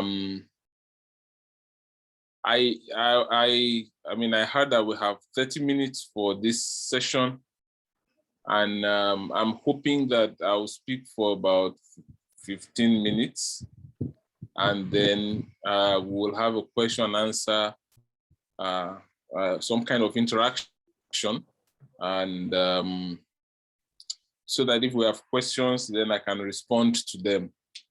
I think more is learned sometimes, maybe not all the time, during question and answer than during the straight lecture mode. because of my network, I'd like to stay off video because the network has been really difficult. It has logged me out like 5 times or more since we started this meeting. So please allow me to stay off the video. My name is Ayo Ojebode, and I am a professor of applied communication in the University of Ibadan, Nigeria. I teach in the Department of Communication and Language Arts of that university. I have been a lecturer in that university for 21 years and a few months. I have been a professor since 2013, that's 8 years and a few months. I'm 51 years old. I obtained my doctorate in 2002. So that's some years ago. I think 19 years, something like that. My specialization is applied communication as it is written in the books. But my passion has always been communication and how it is used to foster or not foster development issues such as governance, such as health, such as sustainable development as you have it in the SDG.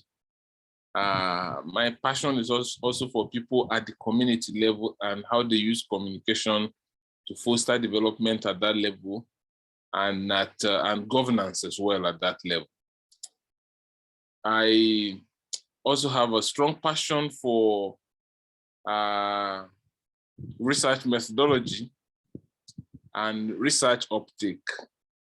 I have been a trainer and a coordinator of research training for organizations across the continent. I worked as a consultant for some 6 years or more for the Partnership for African Social and Governance Research, PASGA, in Nairobi, Kenya.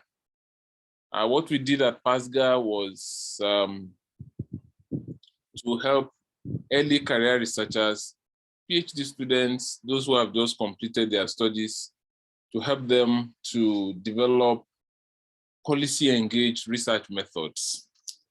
And these research methods, some of them are the research methods we know, like survey, like discourse analysis, like experimental designs, but there were also new ones we're adding, like social network analysis.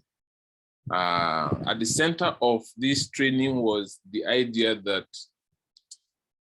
for research to influence policy in Africa, it must be indeed policy engaged. And policy engaged research is different from policy relevant research.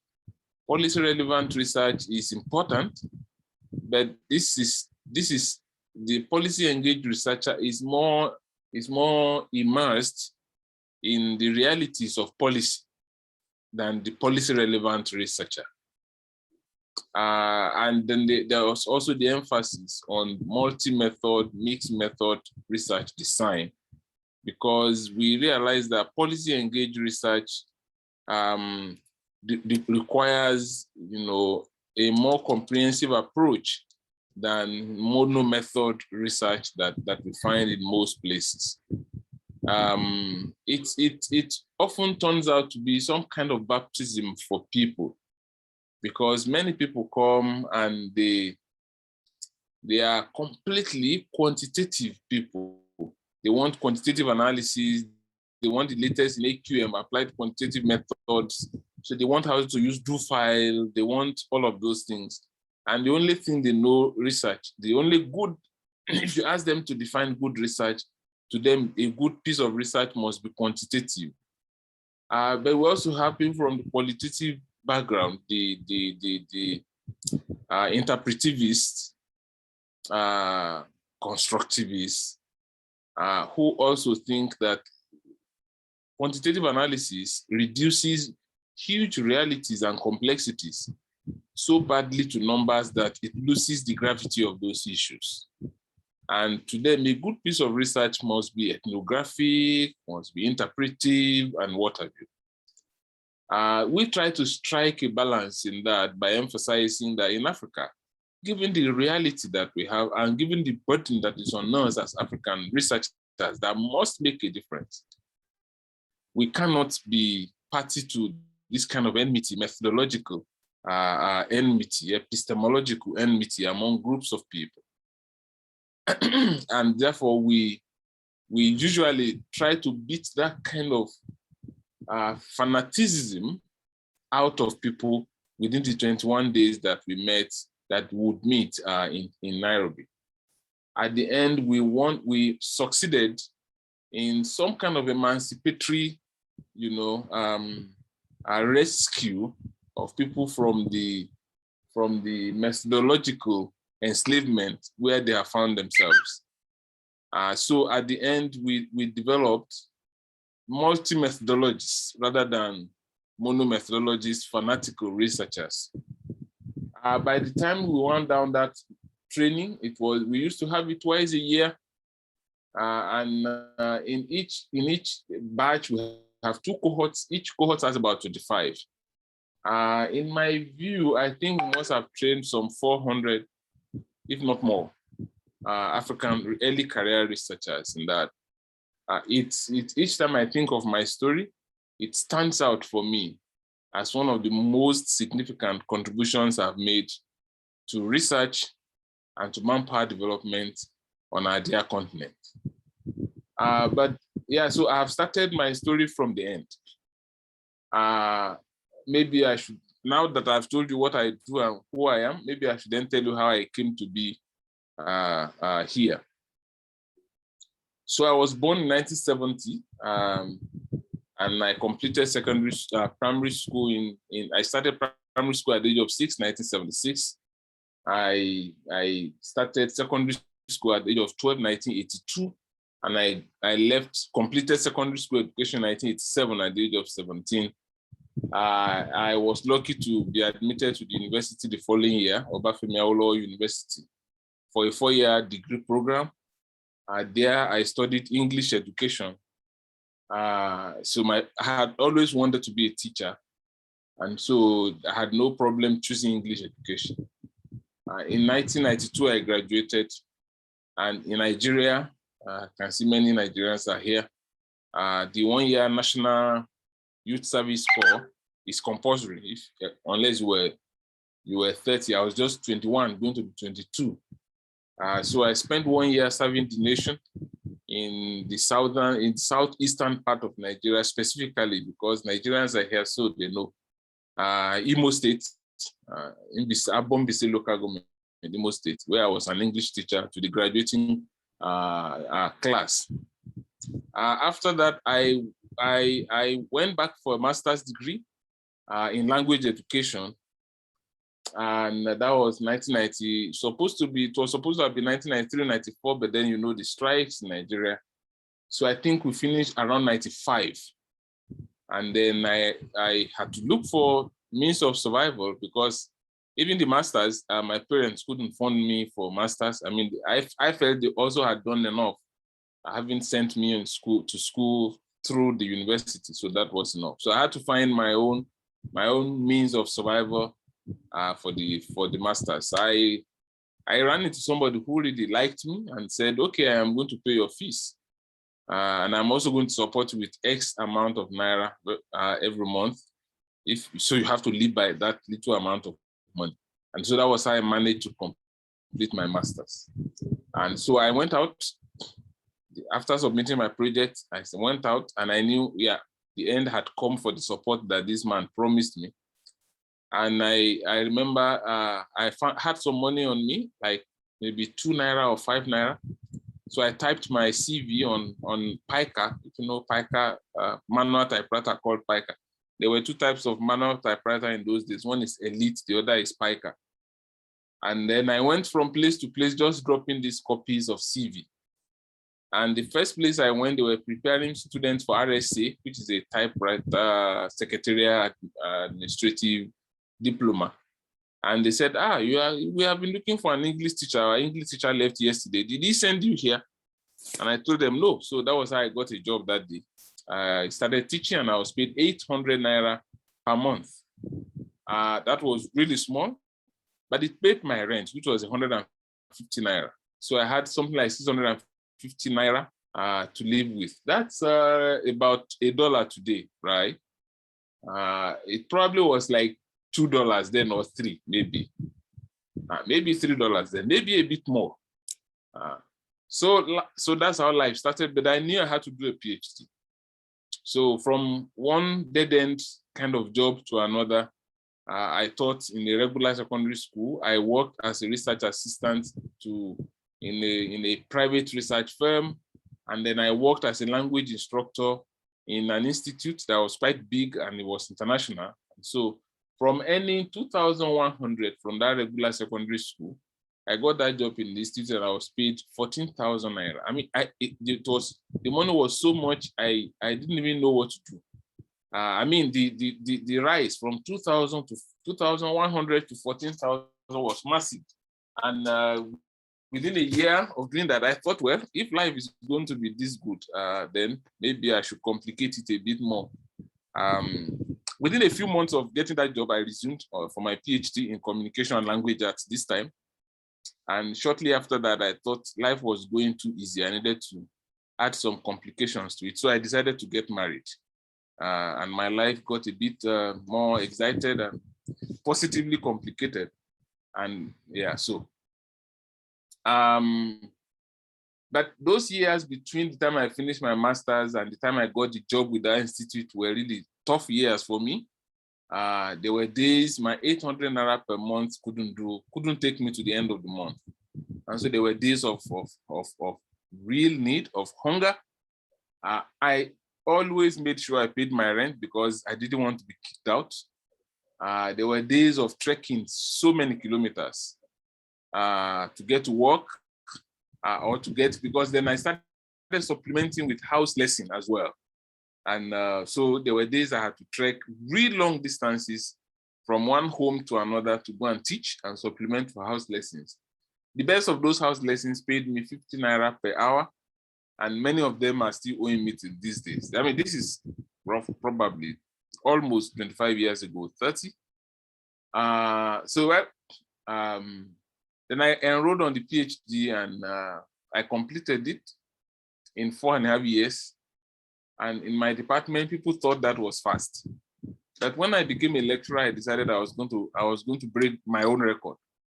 And I supervised somebody who completed her PhD 3 years and a few months. And people thought that was scandalous, but there is no rule broken. And the PhD was adjudged one of the very good ones. She's all over the place now as a result of the papers published from my PhD thesis. It made me very happy because I succeeded in demonstrating that we can make life easier for people than it was for us, and that we do not lose anything if we go the extra mile to do that, to make life easier for people. It does not diminish us. I think it even tends to enrich us and make us stronger. So now I finished my PhD in 2002, and by then I had been offered employment in my department. So I stayed on. And then I continued my publication. So in 2013, I was promoted professor. Actually, it was in 2016 that I applied for 2013, and it took 3 years to process it again, which was not too long, which was not fast, but not too long. My research activities have seen me work at several universities as a visiting fellow or a visiting researcher or a visiting professor. I In 2007, I was a guest at the Center for Research in Inequality and Human Security, called CHARITIES in the University of Oxford. 2008, I was for 6 months a visiting scholar, visiting researcher at the Penn State University in the United States, College of Communications. In 2010, I was for 3 months a visiting fellow at the African Studies Center in the University of Leiden in the Netherlands. In 2011, yes, 2011 was my last fellowship. I was visiting fellow at the Netherlands Institute for Advanced Studies in Humanities and Social Sciences in Wassenaar in the Netherlands for 3 months. Then I became, that was 2011, then I became head of department in 2011. And I thought I was going to be head of department for 2 years. I ended up spending 9 years. So all the years that I was head of department, I couldn't go for any fellowship. And when I finished in 2019, it was, it's like I handed over my head of HOD-ship to COVID. So that is where I am. I have been part of international collaborative research, a few of them. I led a study funded by DFID, now FCDO, on energy, what we call it, we call it demanding energy. But it's about protests around energy issues and the conditions that make these protests escalate or de-escalate. I had led before then, also funded by DFID, the study of socio-political action and women's socio-political action. And we used, as our case in Nigeria, the movement, Bring Back Our Girls movement, was what we studied as, and we're trying to understand under what conditions do women's socio-political action produce empowerment and elicit accountability on the part of government. Before then, briefly, I also led the Nigeria team that studied community-based crime prevention in Africa and El Salvador, also in Nigeria and El Salvador. It was a South-South arrangement that paired Nigeria with El Salvador. And it study that lasted for 3 months. It was my first study where we began the research with the users. We didn't complete the research and then go about looking for those who will use it. Those we thought would use the research were right there in the room with us when we were beginning when we were fine-tuning the research question. And they were part of the research all through the 3 years that the research ended. Part of that research was also that these users would be selected and they would go on study tour. And so these users were selected from Nigeria, Kenya, and Benin Republic. And they went on study tour in El Salvador. And when they came back, they were given some funds to say, okay, that thing you saw in El Salvador that you liked, replicate it here in Nigeria.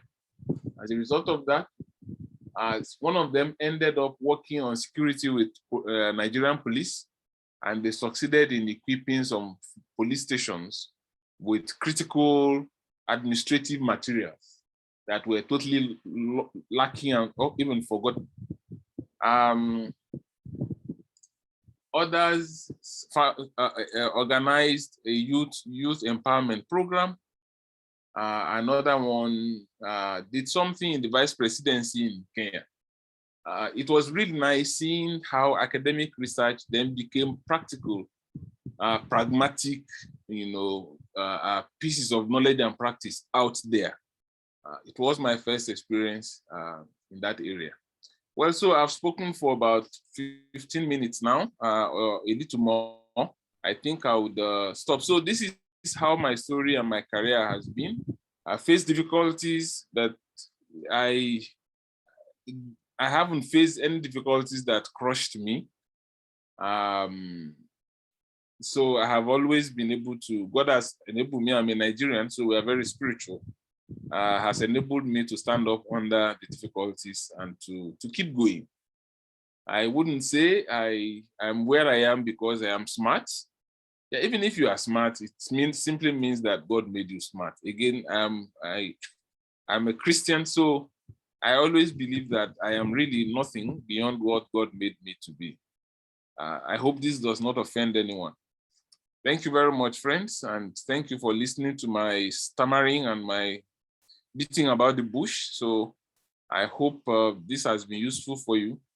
Let me know if there are, I'm happy now to take the questions as they come. Thank you very much.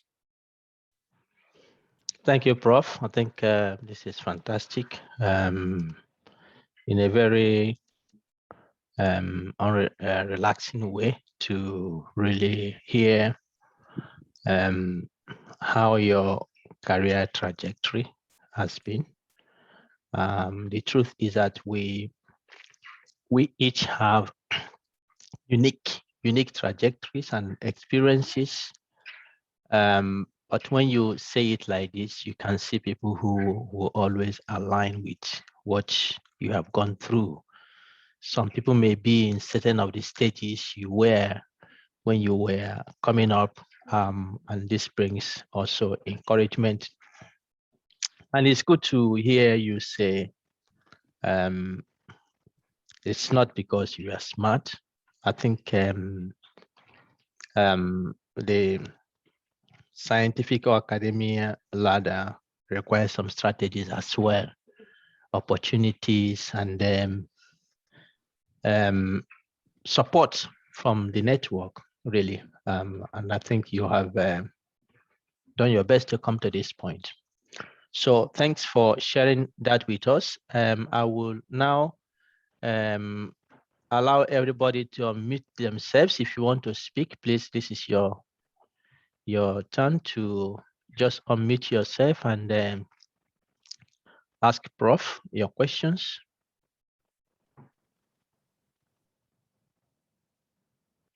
Yeah, Prof, there is a question here. Someone wants you, if you could share with us some of the lessons you learned during your difficult moment then. Okay.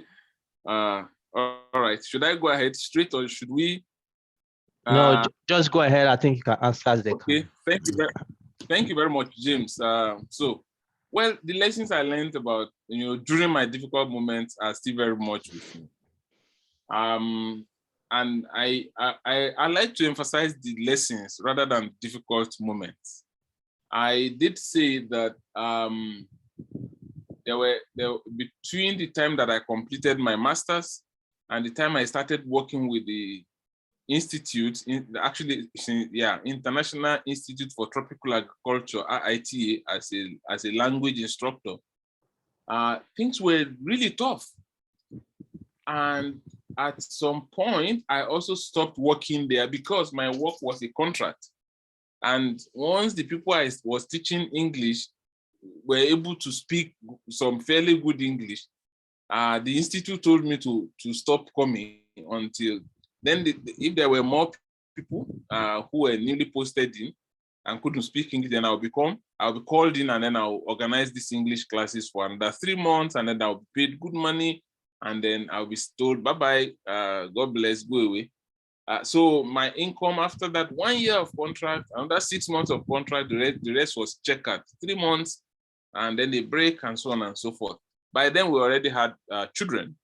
But the toughest part was actually between that time that I finished my master's and the time I started working for that institute.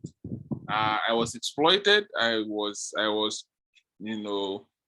given jobs. I was an editor also because of my language background. I edited for people who never paid me. I taught people's children who never paid me. Some paid, some didn't pay till now. And I would be the last person to go and carry police to go and report somebody. Sorry, in Nigeria, I would say go and carry police, catch you. So I just let these things go. But the key lesson I learned there, which I really, really want to emphasize, please permit me if I talk for too long on this, was that along this life's journey, every opportunity that I had to develop the human capital, I seized. Every opportunity that I had to develop my capital, my human capital, I seized that opportunity. Some I even paid. Now in the school that I reported and I was paying, I was teaching English and they were paying me 800 naira per month. They had a typing pool and I didn't know how to type. So I went and met them and I said, I want to learn typing. And then they say, yeah, if you want to learn typing, then you have to pay. How much would I pay from 800 naira? What really would be left? 800 naira for 4 weeks, what would be left? So I racked my brain and I said, look, wait, suppose we do this. Give me another topic to teach, and then I'll teach that topic free. And then the money you would pay me for that, then you will take it to be the money I'm paying for my school fees for typing. They said, good idea. And so they asked me to teach commerce. So I was teaching English, which was my passion. And then I was teaching commerce also, which I now used as school fees for me to learn typing. Right. Okay, so I did that. Well, I started learning typing. Then shortly I discovered that in that typing pool, there were like 40 typewriters. I didn't know that only about 4 of them were working. And so if it was time for typing and I was in the typing pool doing my own personal practice, then the students will come and then they will be standing, more or less like you are an intruder here. So I will have to leave and then they will use you will see like 5 students using one typewriter. And so well, I continued until I mastered really basic typing. From there, I went to interview for a teaching appointment in a private school. And a professor was there who later became a mentor to me. Then the professor said, we are not going to give you employment because if we give you employment, you are going to teach in your university and they are going to call you and you are going to disappear. You are going to upset this place, so we won't give you employment, but come and see me in my office. And when I saw him and he said, can you work with me as a research assistant? I said, sure. So he asked me to come, then he started paying me 750 naira per month. So I started earning 1,550 naira, right? Big improvement. Now, but the only bad thing was, the point I want to make here was that when I got there, I had to begin to edit documents on computer. Now, if you know what computer was in 1995, you would understand what I'm talking about. It was in the days of WordPerfect 3.0, where all the screen was blue. There was not a single word or icon. Everything you press must be memorized. So Shift F3 is print, Shift F4 open, Shift F5, no, Shift F7 save, Shift F9, this, you must memorize all of these. So then they will open the laptop, the computer for me, they ask me to come and read. My knowledge, that rudimentary typing that I had sweated and bled to acquire became very useful there. But then I told myself, that was my first appearance before a computer, believe me. I was a graduate with a master's degree. That was the first time I would be touching a computer in 1995. Yes. And then I asked myself, what else do I want on earth? This is computer everybody is talking about, and this is me, face to face with computer. So I spent a lot of time doing this man's work, but I also spent a lot of extra time that I should be resting and playing to learn computer, right? So that's the second skill. When I went for interview at the institute, there were about 12 of us, then they shortlisted about 3 of us. And I was the only one of the 3 that could use computer badly, very, very without confidence. But at least I was the only one who said, well, I can use the computer small, So that became very useful. Yes, so you see, so to me, that is the lesson. Always speak that skill that you see along the line of your growth. Nothing should be left unattended. I mean, nothing should be lost. Then there is a question here. How many PhD theses have you successfully supervised as at date? 10 in Nigeria and 2 outside of Nigeria, making 12. Well, yeah, so by the years that I was PhD, I was HOD, my research suffered. I had to work. The only thing that kept me going was that I had a network of friends that I was working with. So I couldn't do as much as I would have done as a solo researcher.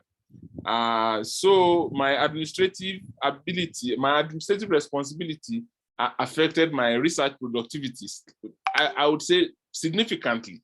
Again, because as an administrative person, when I became professor, I devoted a lot more time working with my younger colleagues about their promotion and so on and so forth. So that also took away my time, and I really don't regret that happened. Well, I think I have answered all the questions now. I almost said all the research questions, but it's what happens. Yeah, yeah, okay. Thanks very much. We have 2 minutes or so. Any other question for Prof?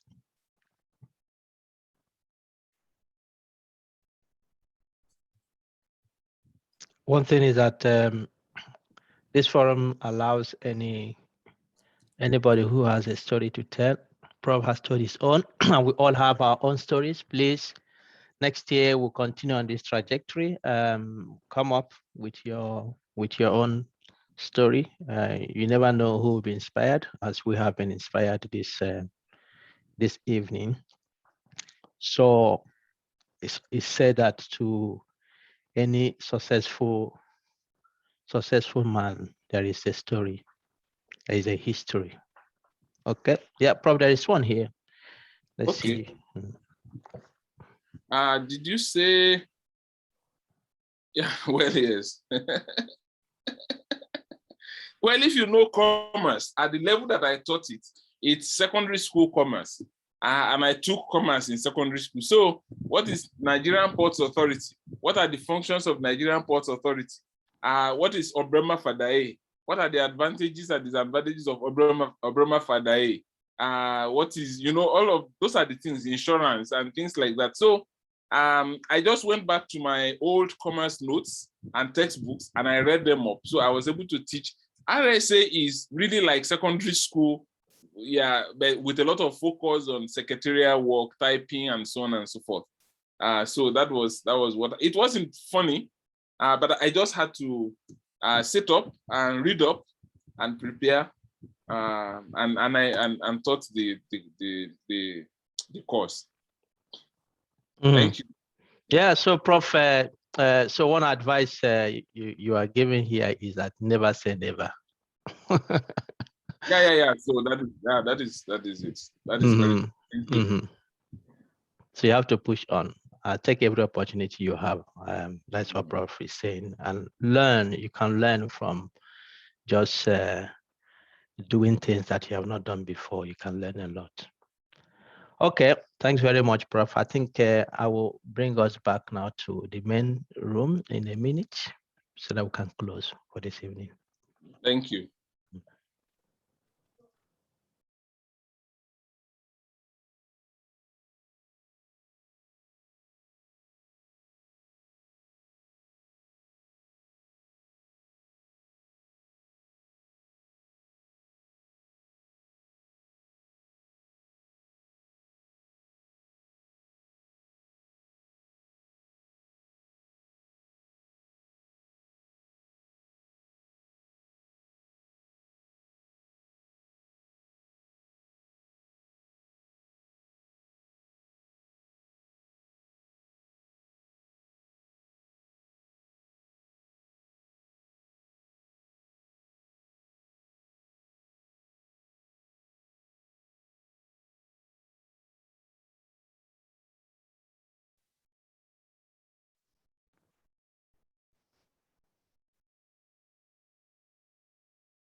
Okay, welcome back, everyone. Group 1, Group 2. I hope you have had an inspiring evening. We did in Group 1, and I trust Group 2 you have had the same. I think this is the essence of this. Beyond the seminar we have heard, it is good to have this relaxing environment where we can hear the journeys of our brothers and our sisters who are willing to share their experiences. We can learn something from that. So thank you, Professor Ojebode and Dr. Gambiati, for volunteering to share your story with us. We are most grateful. So we have just come to the end of the seminar this evening, as well as for the year 2021. For those who have followed us since we started in January, I am sure you take something out of what we have done this year. Please keep it with you. Keep it with you. And one of the best you can do is to share with others what you have got from this forum. We are entering into 2022 with greater confidence, and that derives from the role you have played in supporting us, the role you have played to make us understand that what we are doing here is important to you, is relevant, is beneficial, and such opportunity for conversations like this are helpful for us to develop individually and collectively. So we are not stopping in this year. We are taking this into 2022. We are still putting our programs together, but in the turn of the year, we are going to make the announcement of how the timetable will be. But the structure of what we want to cover is that this year we have focused on topics around research capacity building and career development. Next year, we want to showcase the key things happening in our continent with regards to research across all fields of human endeavor, and focusing on how are they advancing Africa's development. So we have speakers we are going to invite who will share with us their research in their fields and how these are advancing Africa's development. So please look out for it. And when you hear it, also bring your brothers and sisters. We're going to continue with our courses as well. And from the one we ended on Friday, there are suggestions, some of the courses they would like to have. And we'll do our best to increase the mass of courses we are going to cover next year. So thank you, and I wish you all the best for this evening, all the best for next week, all the best in the remaining part of this year. And for those who celebrate Christmas, I wish you Merry Christmas, and for every one of us, a happy and prosperous 2022. All right, I know Eman wants to take pictures as usual. And for those of you who are here, it's a privilege to have you in the picture, last picture of 2021. Please show your camera, and Emma will take the pictures in just a minute, and then we will leave.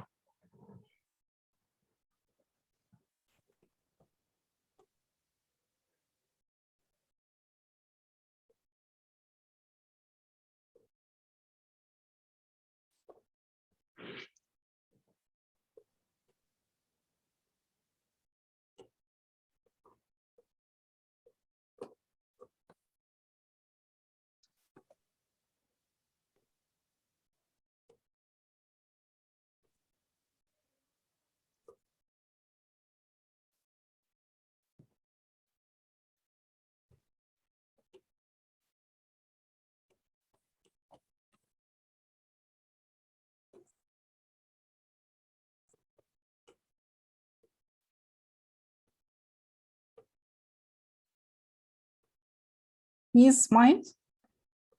Yes, we are doing our best, Eman.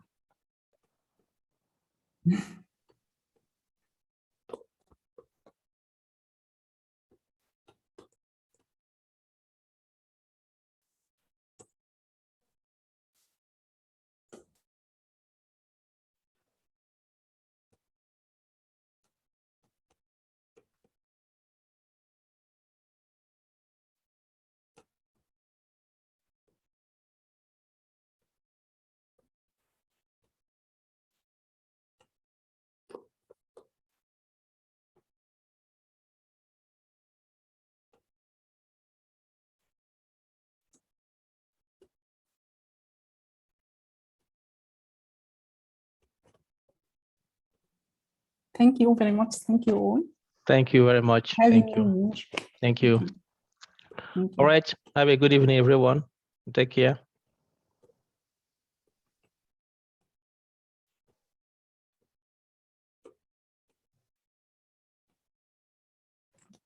Bye.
All right.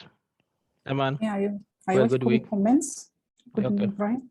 I will copy comments. Just a moment.